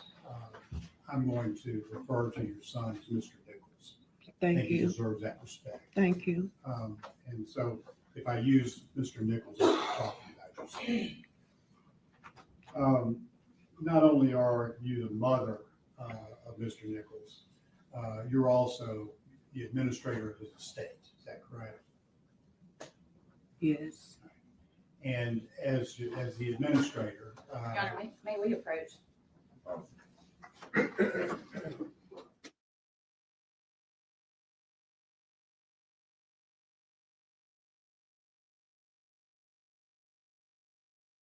Are they taking a break here? No, the prosecution did not like where he was going with his question, because they asked if she was the administrator of his estate. So when you pass, someone can claim rights over your estate. Because he did not have any children, he did not have a wife. Usually it's the mother or the father and or both that would take all rights to your estate. So being that this has gone global and national, she probably copyrighted his name. So anytime you mention his name or try to do anything outside of that, you have to pay her. So he's probably leading towards, is this a money grab for you? And if that's what he's leaning towards, he's a dirty, nasty MFer. I know, right? Because there's no reason why you should be mentioning his estate. That has nothing to do with these nasty 3 dirty MFers right here. Because And they could have saved having the audacity to claim that they were innocent. that So they're going part. to try to take the other 2 down. The other 2 already pled guilty. So them 2 are going to actually testify for the state, because everybody was involved. Everybody hit him. There was not one person that stood by and did not partake. The timing of when you arrived does not matter, because his So abuse. every last one of them put their hands on Tyree. Even Yeah, these 3 that you will see. are claiming that they're innocent. You will see every angle of it, because only thing they're disputing is that they arrived there late. They're stating that the ones that took pleas, which is why I tell everybody at the beginning, never What commit was a the crime plea? with Tell the somebody. people, what was the plea? What did they plea out to? I got to go back and do my research. I have to go back and look to see what they plead out, what the 2 pled out to. I have to go Okay. back and look. But I assume that these 3 will plead guilty to something. But being that they did not, that's why they have all these extra charges, because everybody was charged with the same thing. Everybody was charged with the same thing because they all participated, and they all have a history of being evil. So you may actually have to pull it up, but Those other two people pled guilty. One pled guilty before jury selection. He made it, he like literally waited it out to the Right. very end. And that's the And one he that said pled he would guilty. testify that that Tyree was already. Now I read that earlier. My phone's charged, so but that he would testify that they did it, basically saying that they did it. He had no involvement. I think it's the gentleman, and like you said, we're gonna see it on camera. It's this guy right here on the far end. Or it's the guy in the middle. Well, those are the ones that's still standing trial. The other two are Right. not there. I think they just went on recess because they got Yeah, up. but one of these gentlemen said So that, I think they're going on he recess agrees right now. that he was basically saying that they done damage to Tyree. They all Tried to did. make it. I know, but he was trying to make it, and what I read seemed like he was a little bit innocent and that he had no involvement. Mm-hmm. Yeah. So That's what they're doing. So I'm not exactly sure what they're doing right now is if they're on recess for the day or if they're just taking a quick 15 because Tennessee is an hour behind. So it's 4 o'clock in Tennessee. Okay, so while they take a break, let's go ahead and look at well, they what may happened be on that. recessed. They may recess for the rest of the day. I have no idea because Okay. there's we don't see anything at the bottom. So they may recess for the rest of the day and come back tomorrow, or they could just be taking a short break because it's only 4 o'clock in Tennessee. Okay. So till then, we're gonna go ahead and look at some things, everybody. Let's go ahead and check this out. I'm gonna drop this, stop sharing Because this screen. We're gonna they're keep gonna that show up. all angles of every single body camera, and then they're gonna show each stage of the beating that Joker sent through the phone of the girl that Tyree was messing with. He sent pictures of it.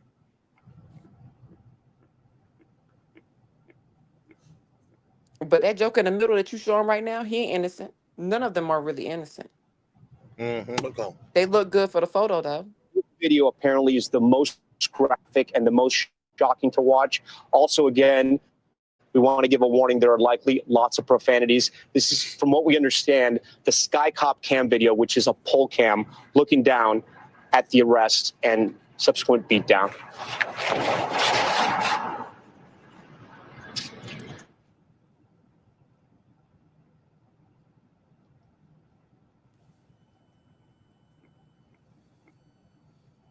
Oh my goodness.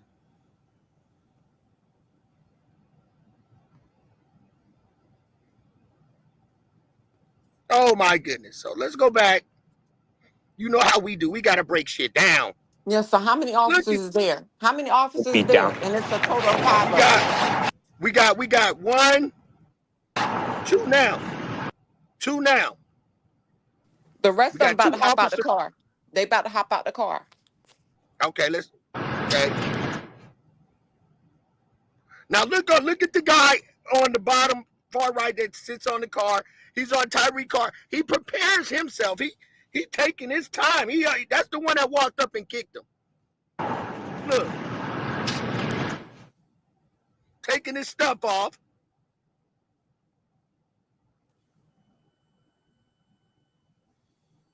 Now, what was the need for that, everybody? What was the cause for that, everybody? Now, also know that I think one of them turned off their body cam too. But all of those are them pulling up and then they engage in it afterwards. But they're only going to show so much on TV because it's still a pending investigation and they don't want to taint the jury pool too much. Right. So, everybody that's watching, what was the cause of that? What they could have easily picked this man up, cuffed him, put him in the car. He got to get kicked in the face. Now, that kick right there is what we see on that eye. But then, here's one better. Human-like strength. He was fighting. He was combative. You see him on the ground. We do not see human-like strength. They trying to act like he was smoking wet then. Like he was on PCP. Now I want to make it seem like he was on PCP because that's the only drug they try to say a man got strength of a beast, and you know what I'm saying? That this is not that, gang. This is not that. So let's go ahead and continue. So we just seen the kick in the face. Let's go. That was one kick.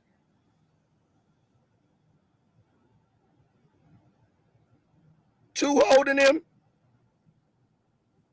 Look, they ain't trying. They're not trying to put his arm. Look, gang. No, they punching him right now. They beating him. So I'm being told by our producers, again, we're watching this in real time, that there is no audio on this, but you do not need to listen to this because what we are seeing here is kick after kick. It looks like in the direction of Tyree Nichols' head. I was just at that intersection earlier tonight, and believe it or not, it is 3 houses away from where Tyree Nichols' parents live. He was running in the direction of his parents' house. This overhead camera here, it's called Sky Cop, and they're all around. Oh, and it looks like an officer here has a baton. Yep. Whoa! So he came up. Looks like they're holding him up. He came up. Right. Now you see how many is that? 1, Oh, 2, 3, man. 4, or is it 5? Still going. The family described this video. They are literally holding him up. Oh. There's some violent punches being thrown. They're holding him up.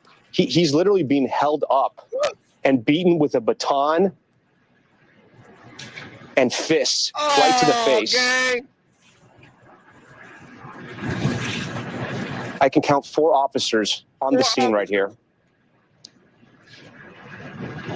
He does not appear at all to be resisting arrest. In fact, he appears to be lifeless at this point.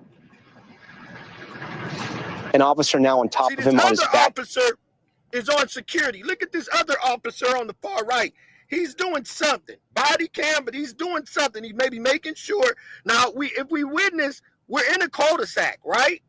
On Castlegate. So we're in a cul-de-sac on Castlegate. And his mother, so he lives in this cul-de-sac, right? He does. He was only 3 houses down, 2 to 3 houses down. 2-3 houses down from his mom's house, gang. So the officer on the right, let's pay attention to him. On the far right, over there in the cut. He in the cut for something. Appear at all to be resisting. He's looking down the street. He making sure he probably looking in all these garages. Making sure nobody watching. Arrest. In fact, he appears to be lifeless at this point. He's on security here. Probably cleaning off his baton. Wiping it off. An officer now on top of him on his back, it appears. Okay, pause this real quick. Pause this real quick. Because remember, in one of the opening statements from one of the attorneys, they said that you were here from the baton officer. So you already doggone freaking threw the other officer who's your co-defendant underneath the bus. Boom. You already did that in your opening statement. Because now, according to this, we see the officer with the baton coming up. That's one of the ones that didn't plead guilty. They telling on each other. Making it worse. Oh, wow. Let's continue, gang. Look at this. How Looks long like another responding unit is in the area. And at this moment, gang, y'all seen officers put handcuffs on ankles. One of the officer grabs the ankle chain, right, Chandel? And they just pick him up from his feet and his arms and lay him across the back seat of the police car.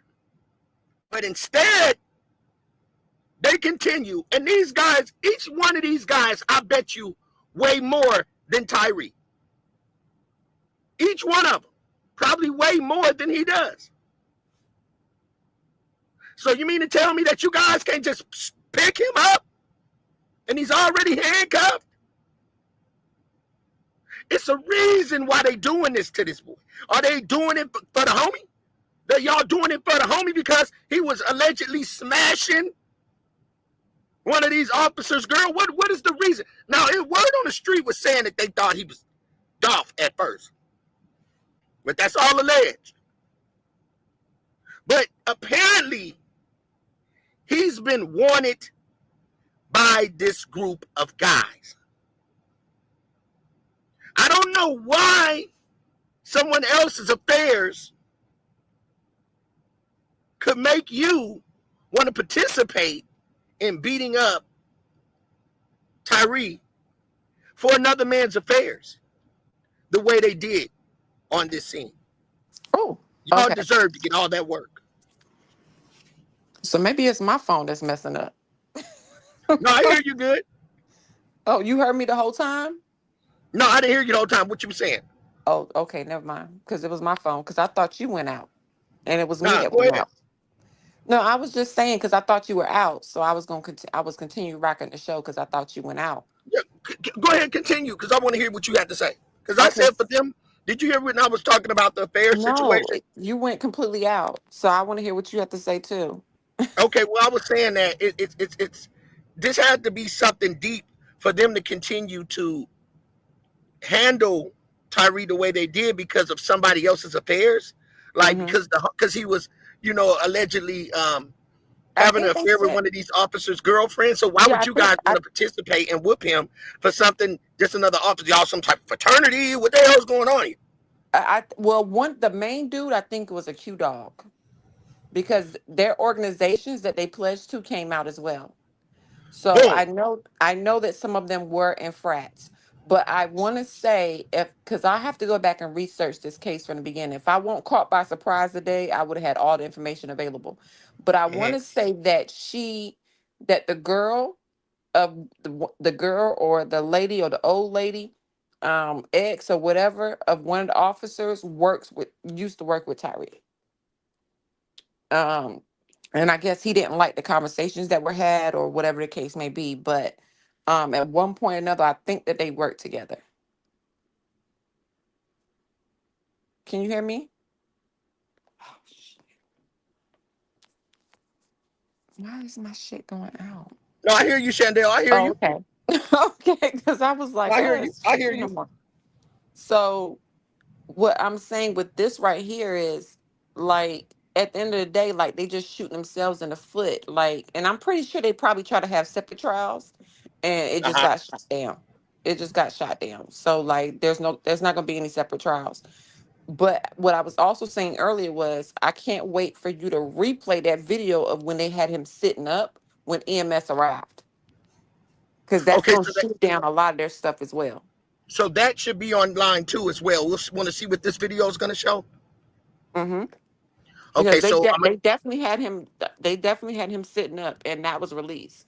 Now Memphis Police Department released a lot of the body cam footage to the public because the public was not happy with this. So they released a lot of it, but also understand that it was still pending and they knew that this would go to trial, so they didn't release everything.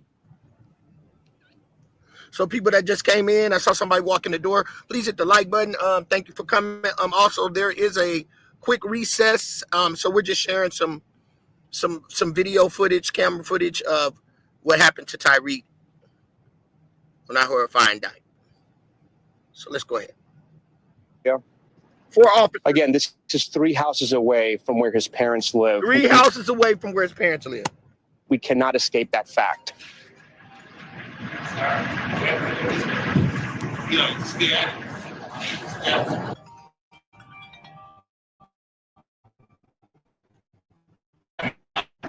The camera cop remember attached of his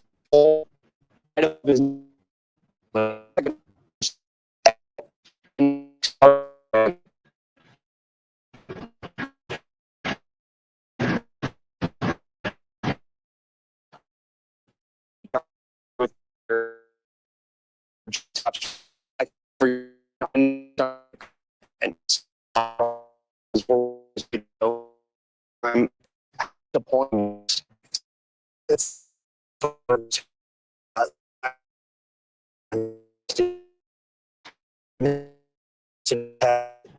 community Okay. Our I think apologies that it's what choppy. is the There we evidence go. that is, at least at this part, that you just cannot dispute, is being held up, and he was being hit with both a baton and. Okay, so bro is gonna, he just left out, he's gonna come back in. And we're gonna work on the choppiness. So what we're doing is we're on a recess right now. I'm not exactly sure, because we were following the case live. I'm not exactly sure if it's a recess until tomorrow or if it's a short recess because it's only 4:22 p.m. in Tennessee. So we're not exactly sure if they recessed for the day or whatever the case may be, because they were going towards the first witness, and the first witness today was Tyree Mom. So if you're able to replay that, go ahead and replay this live and get ready for some good Content's King content. Absolutely, absolutely. I'm gonna go back and play that little bit. It seems like every time I answer my phone, I do apologize. Thank you, Tennessee, the headhunter. Y'all subscribe to her channel as well. Thank you for joining us. I'm gonna go ahead and share that screen because the news reporters were saying some things. I want people to capture that. Let me put this laptop on the charger. Let's go back a couple of steps. Play this audio. A trained veteran would have told you, we've got the car, we can find the suspect later, there's no need to chase him down. I think at this point, this is the point where both the Nichols family and their attorneys are saying first aid was not rendered. He's been beaten to a pulp from what we've seen on these cameras, clearly, with batons, with fists, with brutal kicks to the head. And now he's being held up, and no first aid is being rendered at this point. He can't even stand up. Look, he just slumped over. That's the hard part, is officers both on both sides that are they're literally dragging his body into the police car. Still prop him up here and wait for supporting units, supervisor, and eventually fire department, which has our EMT unit. It's going to take about 20 minutes before that. Now this is when they called EMS. Our officers failed in duty to intervene and duty to render it. Hold on, go ahead. Now this is when they called EMS. When they prop him up, that's when they called EMS. So now you have a response time of EMS to arrive, because that's when they called EMS. After they got done doing all that, they prop him up against the car. And whenever you're able to find it, if you can't find it right now, I'm gonna get on my computer and I'm gonna try to find it and I'm gonna send it to you. But when they prop him up like this, that's when EMS is gonna eventually arrive, and they're gonna try, and that's when they have questions. All that's on body cam. But they're trying to put it off on EMS. They're trying to say it's EMS fault. That you got some attorneys saying it's EMS fault, then you got another attorney saying that, oh well, it was those two that pled guilty and they want you to believe what they got to say. But our three people here came later. But as you can see by this camera, they participated. Right. So yeah. So now it's just a matter of playing that body cam footage or whatever footage it is, because I can't remember what it is, when EMS arrived. And EMS is like right there. And then he's sitting up on the car and then he just falls over. That's when they was trying to say that they administered Narcan and everything else because they were under the impression that he was on drugs. Human like strength. What human like strength have you seen so far? None at all.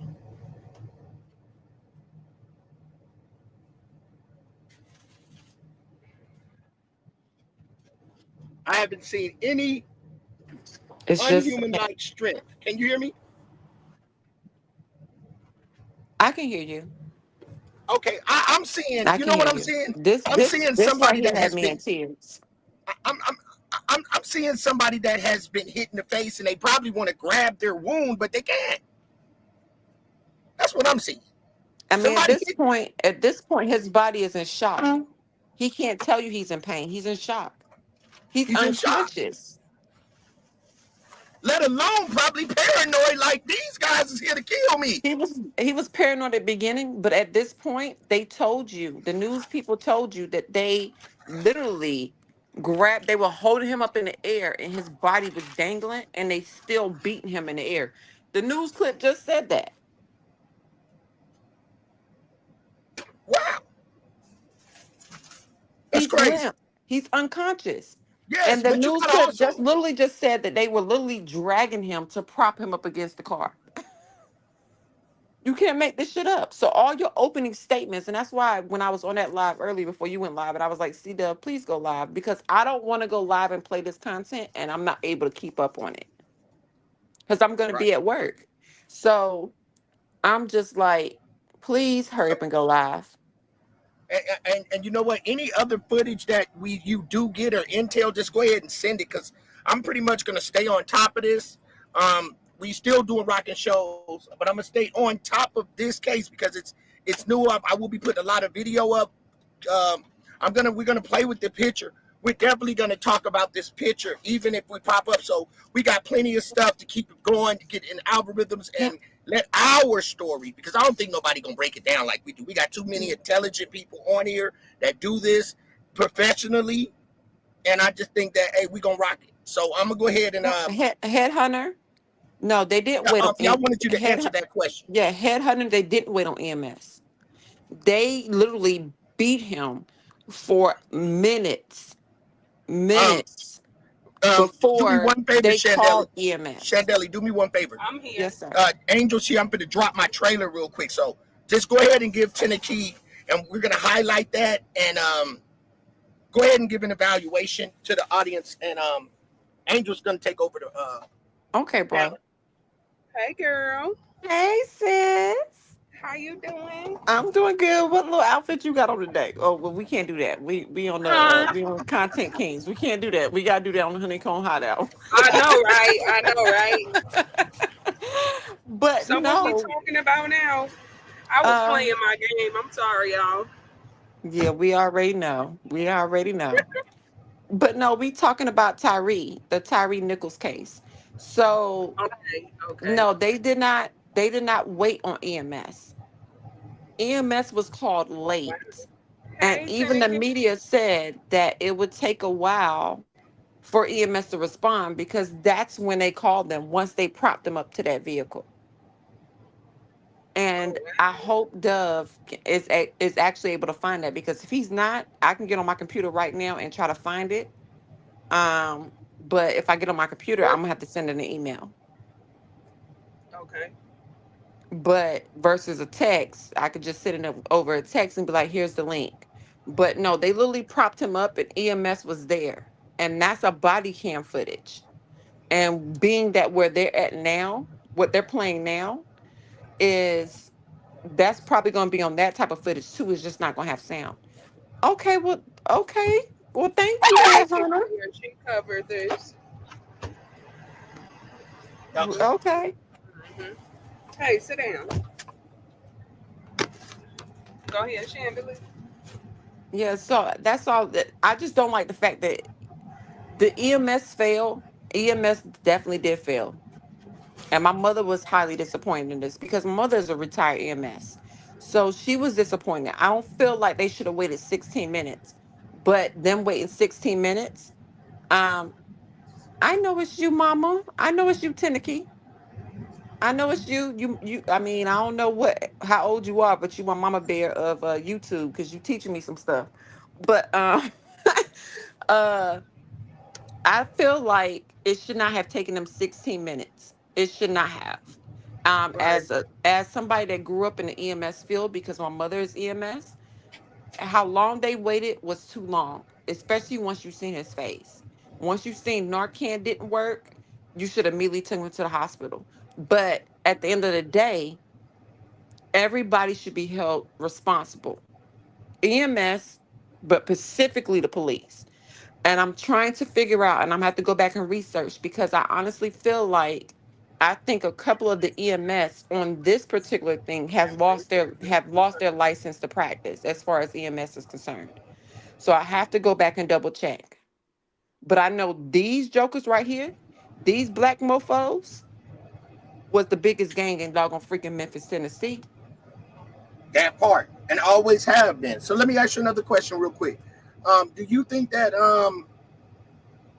with that being said, do you think that even if they didn't wait as long as the EMS did, that he was still possibly could have still been alive?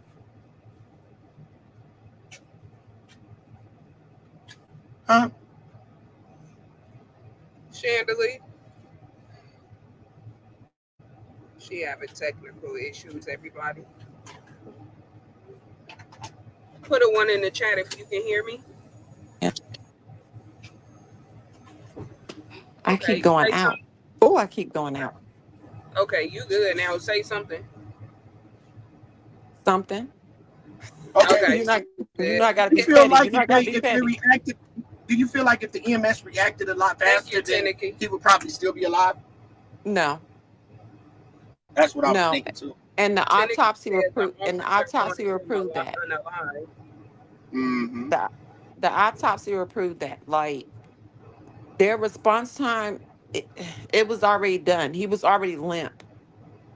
It's their fault that they waited so long to do that. And that's where the body cam footage and everything else is going to come into play because those minutes add up.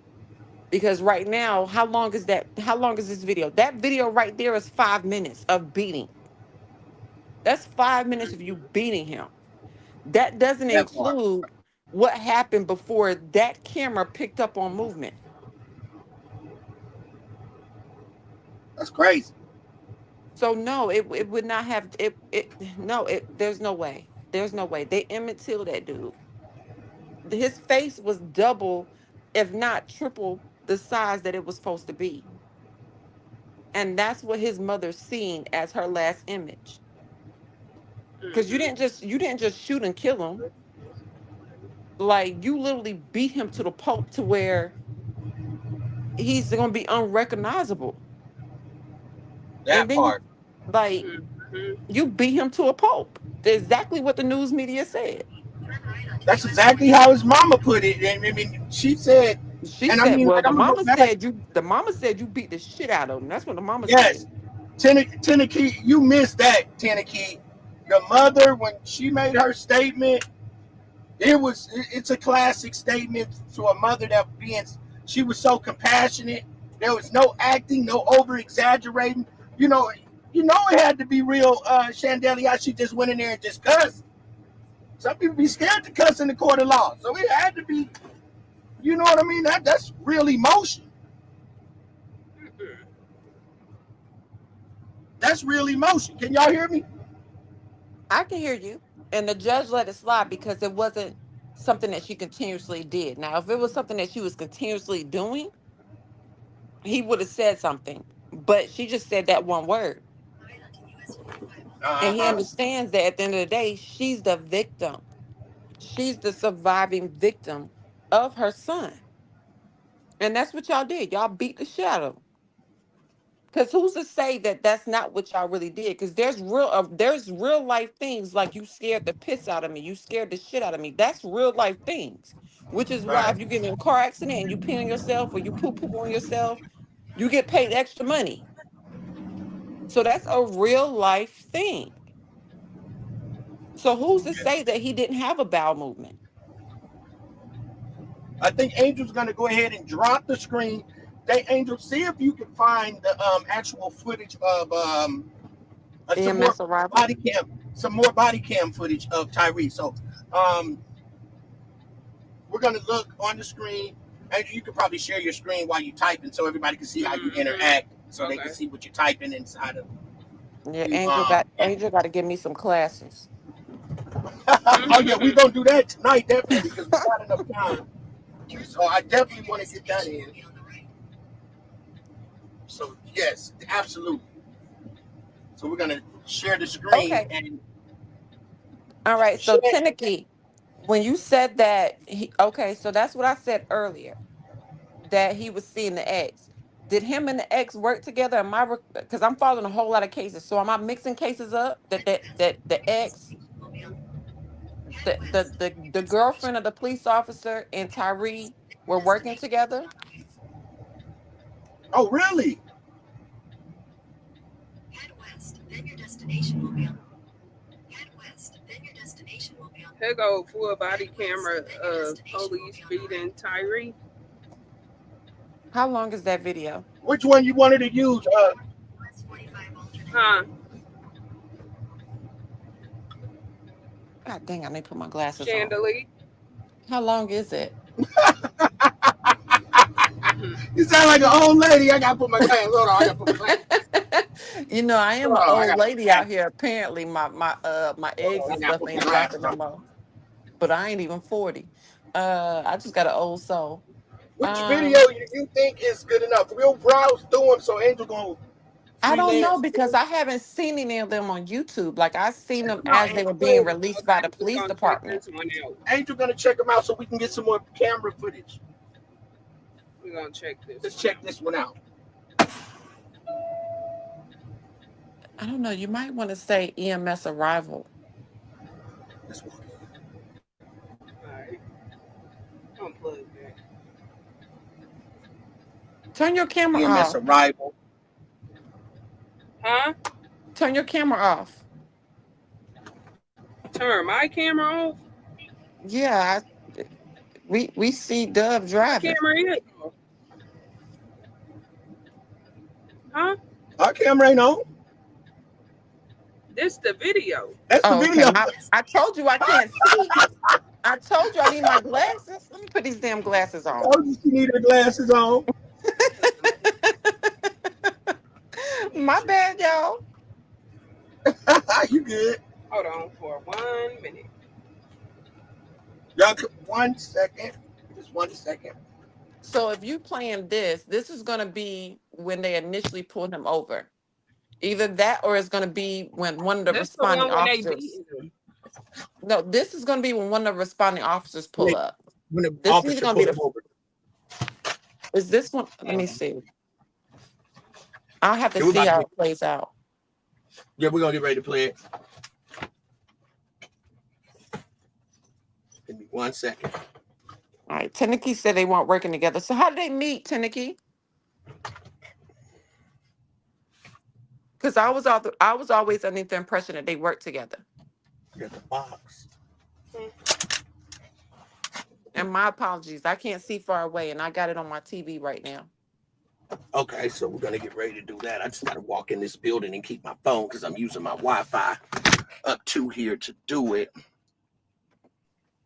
So Angel's finna get ready to play. Also, this is some good footage right here, y'all. So we're gonna watch this real quick. APU on. All right, Angel, does that say 17 minutes? How's she coming in with us, babe? And when I got the computer. Bet. Let's go. APU coming on? Yeah. So if that says 17 minutes, this is probably all of the footage included. It's on. All right, hold on real quick. We're about to play a game. Angel's about to play it. Please hit the like button if you just came in. And make sure y'all tune into our other channel tonight on the Green Box.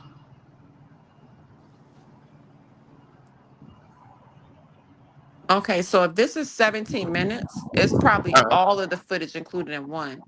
So technically, if they weren't working together, how the hell did they meet brother, then? I appreciate that. Thank you. Okay, Angel's about to get ready to play it.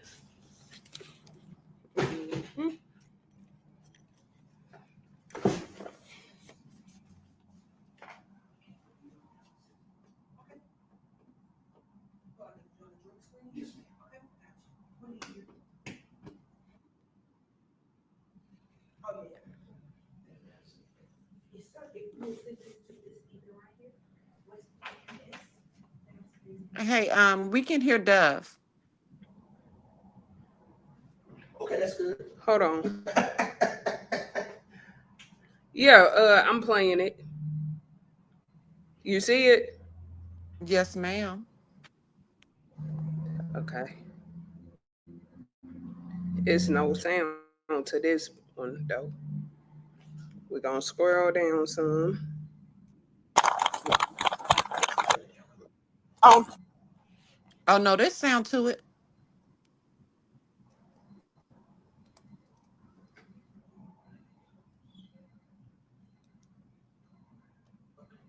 We're not 30. We sitting. We're on foot for southbound on Ross.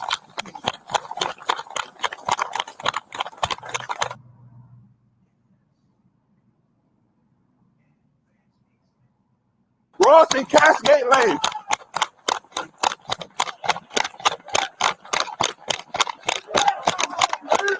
Shut the fuck up. See you wipe your hey. Give me your hand. Give me your hand. Give me your hand. You might get sprayed again. Hey. Hey, Mike. Hey, bro. Watch out. Watch out.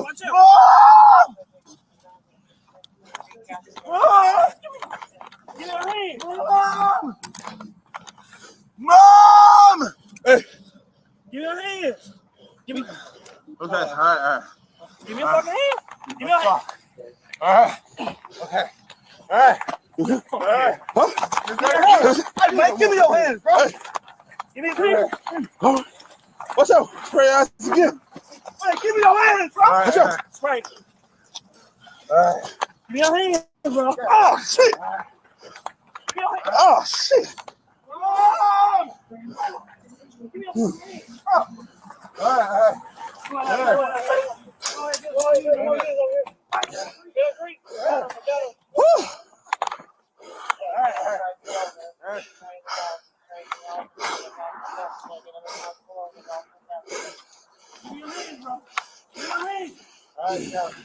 me your hand.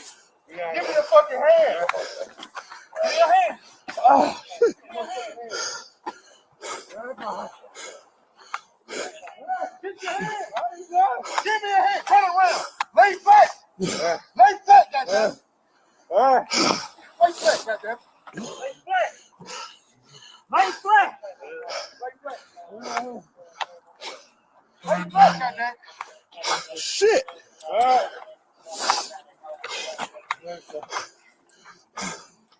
Oh. Give me your fucking 31. Hey, I'm a 60 guy. Give me your motherfucking hands. Watch out. I'm gonna baton the fuck out you. Hit the fucking hands. Watch out. Watch out. Give us your hands. Give us your hands. Give us your hands. Same location. Ross and Kelsey. Ross and Kelsey. Watch out. Give me your fucking hand. Fuck. Give me your hand. Give me your fucking hand. Give me your hand, motherfucker. Give me your hand. Ross and Castlegate. We are east of the intersection.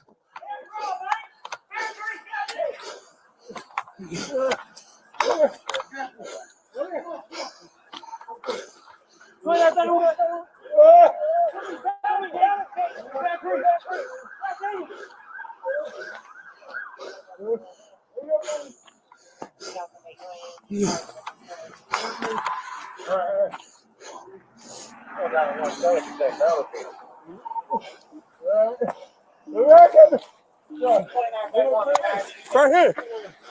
2930. The Castlegate and Bear Creek. You can get here from Ross and Castlegate. My motherfucker made me spray myself. Man, me too. Tased them.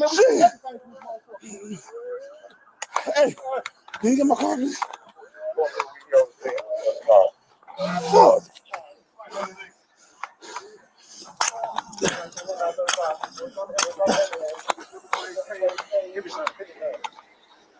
$2930. Pepper spray the plus.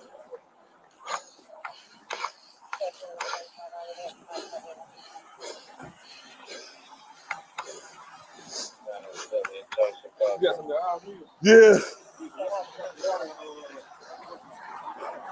All right, let me get my car real quick.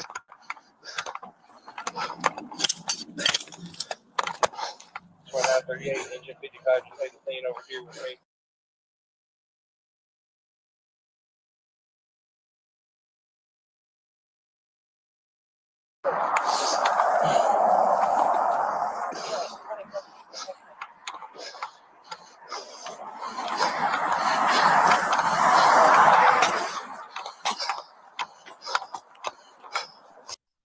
Okay, Angel, I don't want you to get flat. Okay, good.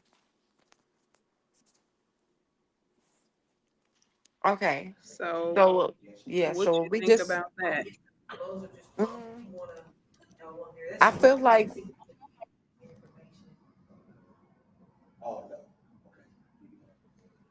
Can you hear me?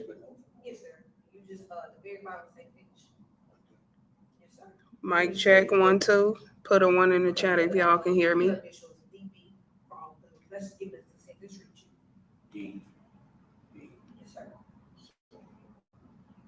Okay, Taniki said, I'm catching up, but it's sad that said that was a lie. He wasn't seeing her, that the officer made it up. But from what I read, the officer sent her a photo of his lifeless body. So I'm still searching. Okay, Taniki. Put a 1 in the chat if y'all can hear me. Chandelier's having technical difficulties at the moment.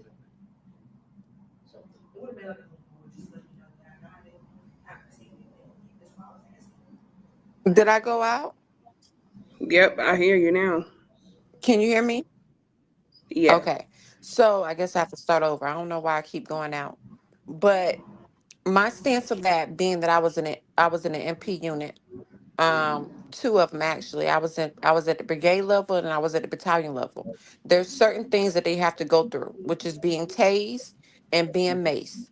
So being that you're so out of breath by macing somebody, how do you think a normal civilian that does not go through those protocols is going to feel when you have to go through it every so often just to carry that?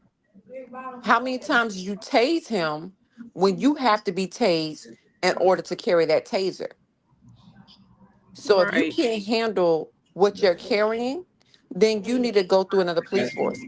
But y'all all was bullies anyway. There's so many Mm-hmm. doggone freaking complaints, which is why y'all was which is why y'all have been a dismantled force. But y'all want to come out here and try to act like y'all doggone freaking victims now and think because you black and it's a black man that you gonna have support. No. Y'all three jokers that chose not to plea out, you just as guilty as the other two. How was Because that? How was that camera footage? Was it pretty good? it was pretty good. It was Mm-hmm. pretty good, but it was one body cam footage. You It want to see was if we one, can find some more? Let's look and see if we can find some more. yeah, it was just one body cam footage.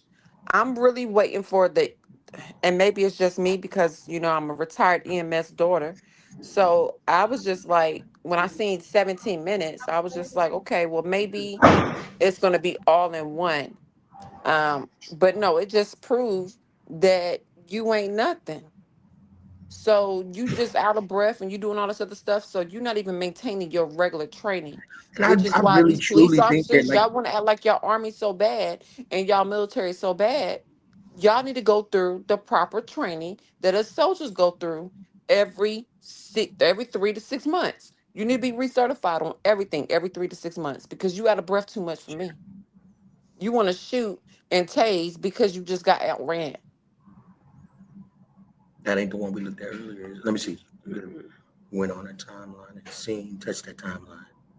So how was that? It's almost the same. Mm-mm.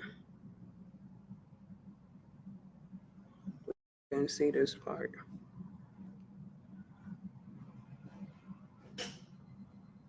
So this is actually them pulling him over. But there's gonna be one where he was actually sitting up. That's the one. Okay, let's see what that looked like. What did that look like right there?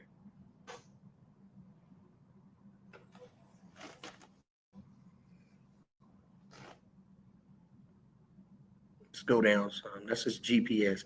I wonder which officer this is. All right. On the ground. All right, you don't do that, okay? Get on the fucking ground. Get on the ground. Okay. Taste your ass. Did y'all see this one? Yeah, I think so. Hold on, guys. Sorry about that. I'm trying.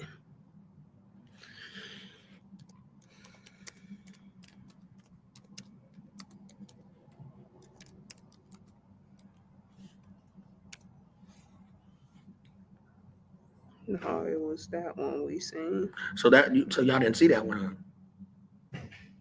That one looks kind of gruesome. So yeah, the EMS worker was fired.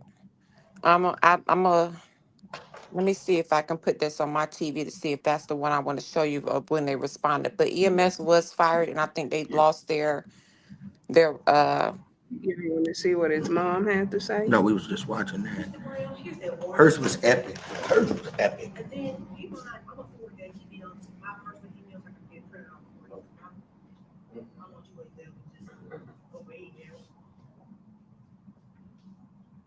Okay, state trial of ex-officers accused in Tyree Nichols' death begins 39 minutes ago. Should we look at that one? Chandelier.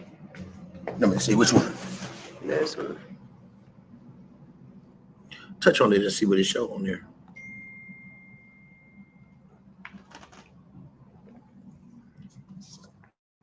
So I think I just got an email. And as we mentioned at the top of this newscast, the trial of 3 former Memphis police officers charged in the beating death of Tyree Nichols is underway in downtown Memphis. Now, this is the state trial for Tadarius Bean, Justin Smith, and Demetrius Haley. They face 7 counts in the 2023 beating of Tyree Nichols during a traffic stop, the most serious, second-degree murder. WREG's April Thompson is covering the trial for us. And April, the first witness is on the stand right now, right? That's right, Alex. They're taking a little break right now, but that first witness is Tyree Nichols' mother, Rovon Wells, and she has been testifying, giving some very gripping testimony about how her son looked when she saw him the first time after the beating in the hospital room. We're going to hear from her in just a few moments. But initially, she was not in the courtroom. This is the first time we have seen her today. She did not come in with the rest of the family earlier today. Now, we do have video when the family came in. Attorneys, the defendants, and other family members of Tyree Nichols all made their way through metal detectors set up outside Criminal Court Division 3 here at the Criminal Justice Center. Inside court, after a few motions, the jury was brought in, got their instructions, and the attorneys began opening arguments. The prosecution showing the jury where the beating happened and describing in detail Tyree Nichols' injuries. Then the first witness, Rovon Wells, talked about what police told her happened to her son that night. That point of video is like in a car wreck when you're restrained by a seatbelt and your head accelerates so fast, moves back, and the twisting of that acceleration actually tears his brain and tears his brain from the skull. Paul Hagerman is just so dirty. Except this 21-year-old I got you. didn't get these injuries. Okay, go ahead. Go ahead. Yes, I think you just the proof will be. Chandel, I think Chandel just sent me something. I think that video she wanted to be seeing. So what I just sent isn't the actual footage that I'm looking for. It's just explaining on why and how the medics failed at the scene. And I sent another clip as well, but I'm trying to find the raw footage of the EMS when they responded. But EMS has been terminated. A couple of them, the first clip was when they were terminated. It's speaking on their termination. Yeah, they don't have jobs anymore. At least the head, the ones that was in charge that day, they lost their jobs. Okay, I'm gonna go to right now and I'm gonna put it in my history.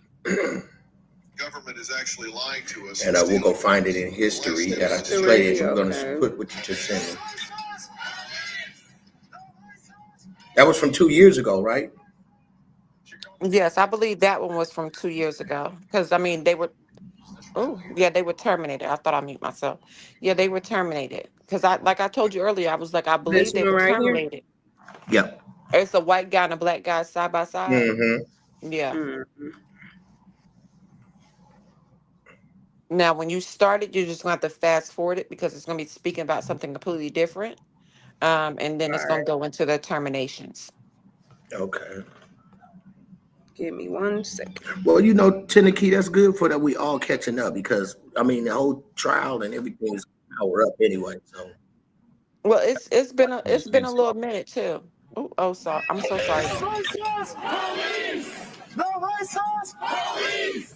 The racist! Chicago protesters rallied downtown today over the killing of Tyree Nichols. This rally at Federal Plaza was Got led her little by a shot. coalition including Rainbow Push and Black Lives Matter. Activists calling for federal charges against the officers involved in Nichols' death. It has been a peaceful rally so far tonight. Out of Memphis tonight, more fallout from the beating of Tyree Nichols. 7 police officers and 3 members of the fire department are all fired. Now more charges are on the way as Internal Affairs continues their investigation. I hope they stop his ass. That's the voice of this now former Memphis police officer. Preston Hemphill was relieved of his police powers. He was the 3rd officer at the initial stop of Tyree Nichols. Hemphill is cooperating with the investigation. There are now 7 officers booted from the job. These are images of 2 EMTs now fired, Robert Long and Jamichael Sandridge. They responded to the scene after Nichols was viciously beaten. You can't go nowhere, man. You can't go nowhere. You can't go nowhere. He's leaving, man. The fire department says they, quote, failed to conduct an adequate patient assessment. Also, Ken from the department says they, quote, failed to.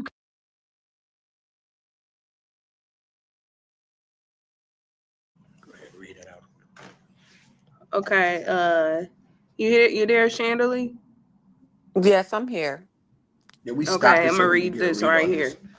Our investigation has concluded that the 2 EMTs responded based on the initial nature of the call, person, pepper spray, and information they told on the scene, and failed to conduct an adequate patient assessment of Mr. Nichols.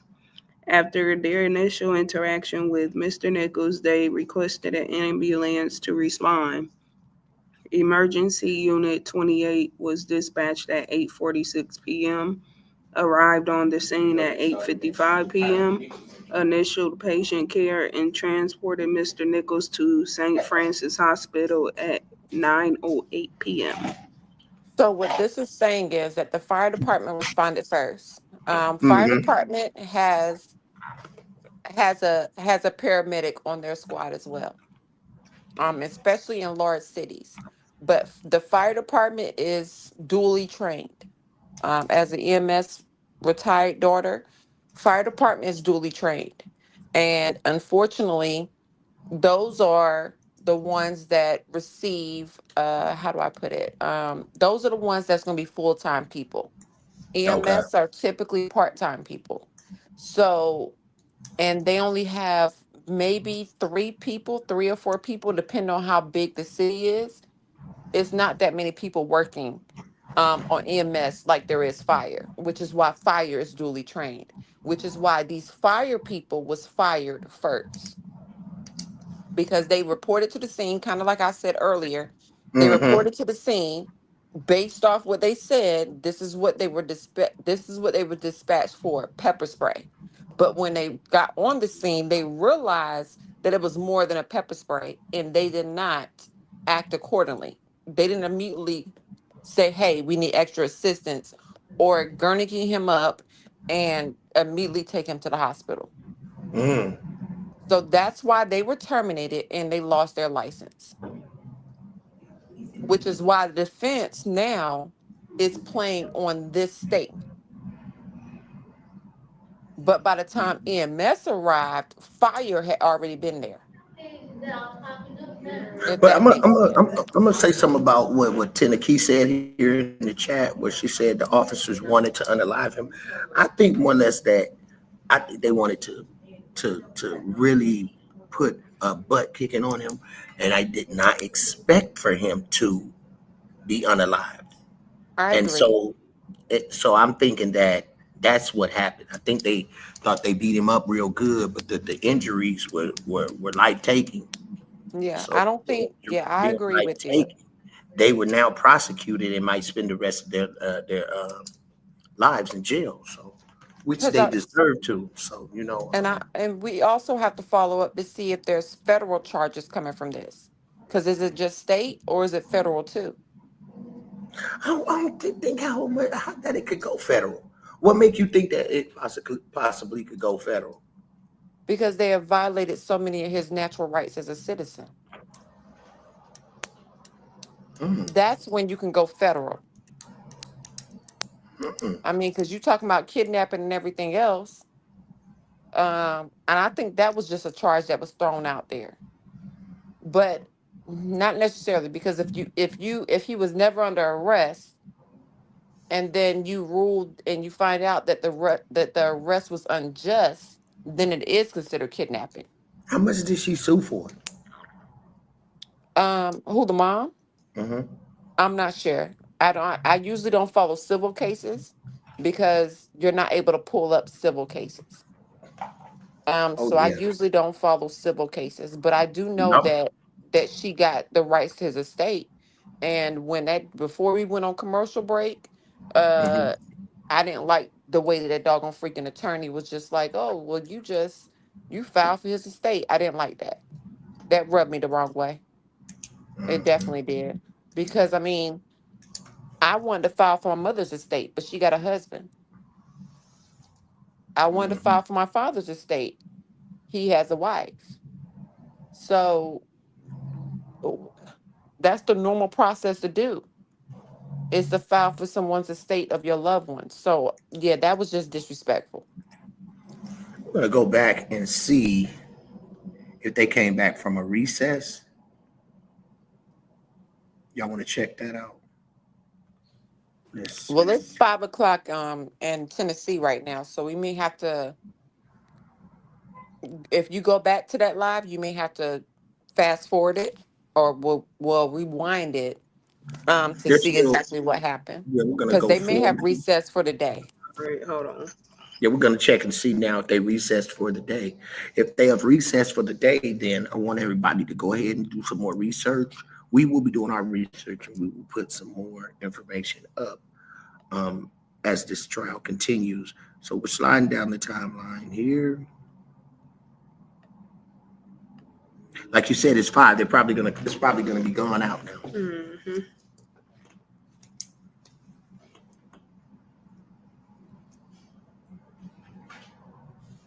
So when you think it will be trial day 2, we will be looking into that.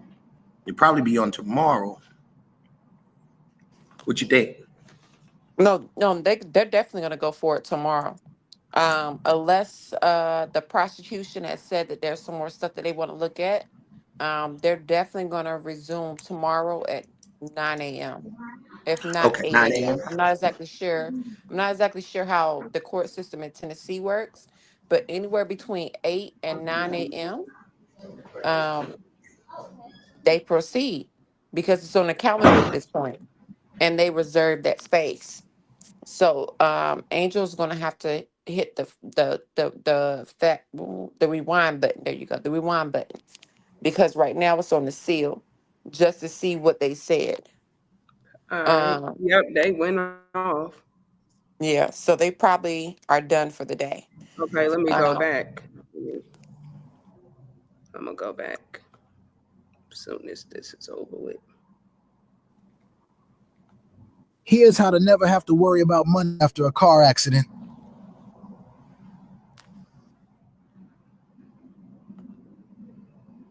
Oh shit. What I done did. You didn't do anything. Listen, if you They have got been in a car subscribers, accident in the past year, and you just got to get through. You just got to get through those commercials. I don't know. Oh, you I clicked don't on the remember. Woody video. You clicked on the Woody There we video, go, so you right got to go there. back. Yeah. Yeah, you clicked on the I don't recall video. I love Woody. I love cousin Woody. He had me rolling. I watched that trial every day. I ain't even care if I got in trouble at work. Audio have been, and some will be. Do I go down some more? Copy to a flash drive. Yes, because he's just giving out his stuff. Let me see. I'm looking at the timestamps now. Now it's like we went to the algae culture. That was when they were on pause after they did the jury selection and the opening statements. That's part of the one attorney blaming Tyree and the doggone freaking EMS. He's already pled guilty to causing the death of It's Tyree. right here good. No, you're gonna have to go back some more because you see that little fat joker that said that this is gonna be his last trial, his jury trial, because he about to retire. That's him. So he don't care. He about to retire. This is his last jury trial. He already said that. I can't see where your mouse is. Oh, let me go out because it might be me.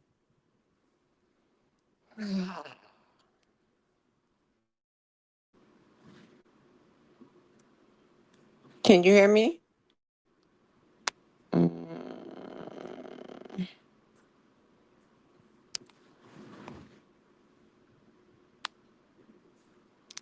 The heck is...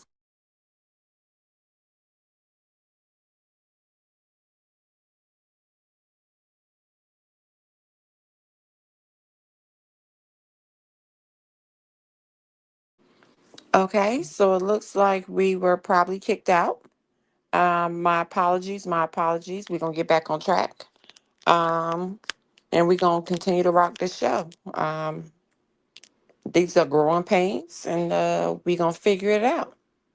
We are going to figure it out. So we just gonna wait on the Dove and the Mrs. to come back on, and we're gonna figure out if we on recess for the day, or if it was just a short recess, and we're gonna get back to the doggone freaking content.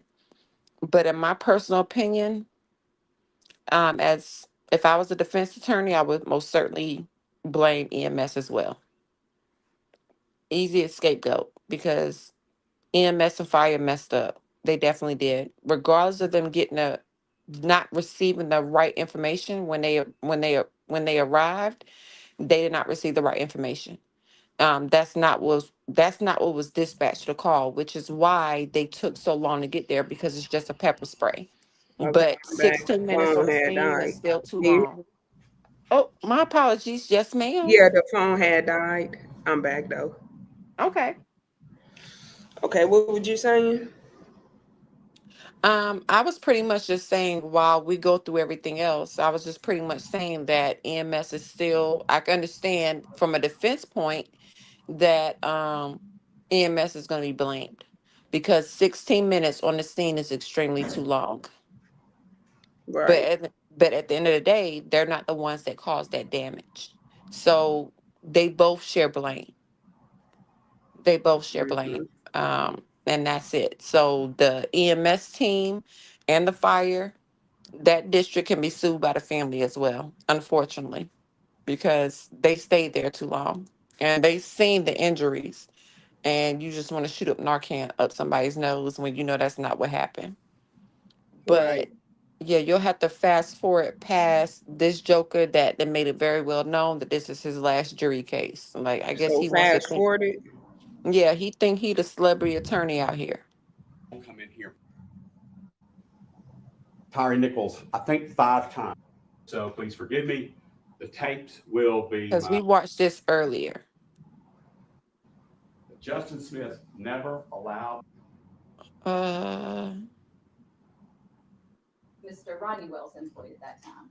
Yes. And where did he work? So we're getting on to the mom being on the Was stand at this Tyree point. Nichols I remember her voice. Yes. Where did he work? So I'm home. what yeah, Because go go down a little bit some more. no, go down a whole bunch more. All right. A little bit more than where your finger is pointed.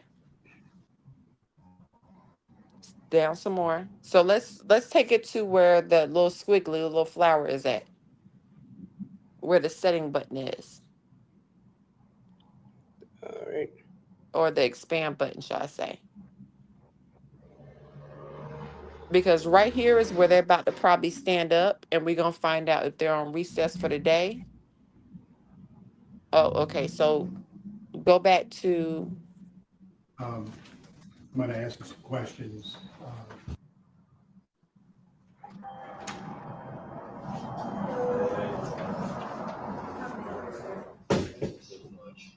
Okay, looks like...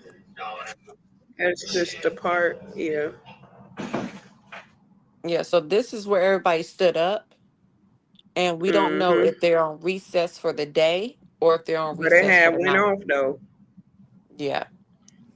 But if And it was a 7 hour, like an 8 hour video. So yeah, so if that's the case, then they're on recess for until tomorrow morning. Why right. they left it still up there, I have no idea. But if that's the case, they're on recess for the rest of the day. Because I doubt. I can't even see the timestamp that you're at. But if that's the case, they're on recess for the rest of the day, and that concludes the show for the day. And we Right. go until tomorrow. Mom was the first witness. Um, we don't know who's going to be on the witness list for tomorrow. Right. Mm-hmm. Is there anything else you want to look at? I don't think so because I can't find that EMS video um of when Okay. they pulled up to the scene and they was trying to do their justification, but that's all going to be a part of this trial as well. They're going to have EMS and fire as witnesses. That's a given. My mother had to testify I don't know how many trials. So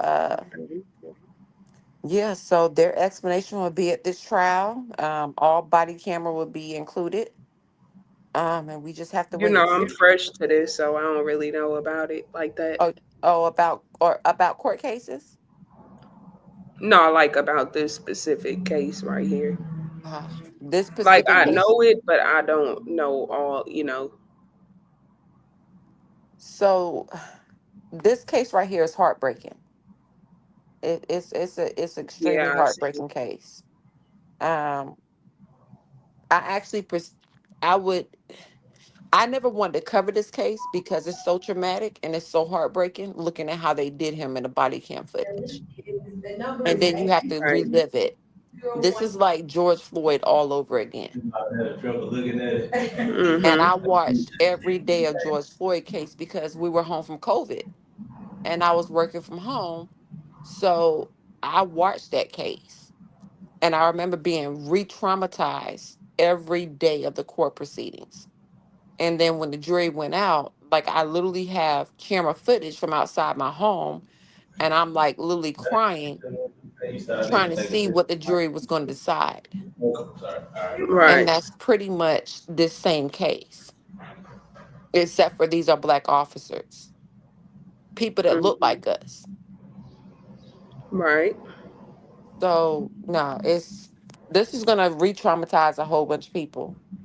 And it's people like this that makes you not trust Black officers. And Black officers know it. They know that just because they're Black doesn't necessarily mean that Black people are gonna want to relate to you. And I Mm-hmm. use the word clear not as an insult to white people, but on certain platforms you can't say white people. Right. You have to say clear or you have to say YT. So it's just like clear YT. If I say white people, I'm gonna get flagged for saying white people. So you have to say YT or you have to say clear. Yep. But even then, they gonna take offense by you saying that they clear, or they gonna take offense by you saying white tea. But you can call me a Mm-hmm. nigga, and everything is fine. Cause Nah. Facebook has it to where you can say nigga. Yeah. You can say nigga on Facebook, and you don't get flagged. You don't get put in timeout. You don't get anything. You can say nigga on Facebook, but I get Right. flagged if I say white people. Mm-hmm. So I have to say They white gonna tea. feel like it's a violation. Yeah, and if I say white tea, I Violating. could possibly get flagged. So it's like, okay, if I say Mm-hmm. clear, am I? But then you get offense because you say you're not clear. Okay, well, what do you want me to say? Right. European Americans, European Americans. These jokers don't look like European Americans, and they think they're gonna be safe. You're not. Mm-mm. As the African American community, I fear Black officers more than I fear white officers. I'm sorry, I do. And I have a cousin that's a Black state trooper. And I don't play when it comes to black officers, because to me, you feel like you have something to prove to your counterparts. Right. Like I had one pull me over telling me I'm falling too close behind him, but I'm falling the same distance that you was following the car in front of you. But you get over just to get behind me. Mm-hmm. And then you turn around and ask me for my number afterwards. Joker, get out my face. So this is the type of stuff that you have to deal with. Folks trying to try to prove things. Right. And this is kind of what you're going to get. Those type of officers, which real black officers are probably holding their head down and freaking shambles, because they like, this is not what we represent. Okay, well, show us what you represent. Because in my opinion, y'all beating us up. If y'all beating us up worse than the doggone freaking white folks. Right. Y'all targeting us more than the white folks. Why y'all trying to fit in? Can we just live? Right. But y'all want to prove a point. Y'all create a whole organization, and then you got one white joker that came out of nowhere. But why he not getting charged? Because he ain't beat nobody up. He stayed back and he minded his business, and he went straight to the police and he cooperated immediately. Y'all want to have a whole no snitching policy. Back to blue. Look at where they got you. Look at where Back to Blue got you. Right. Exactly.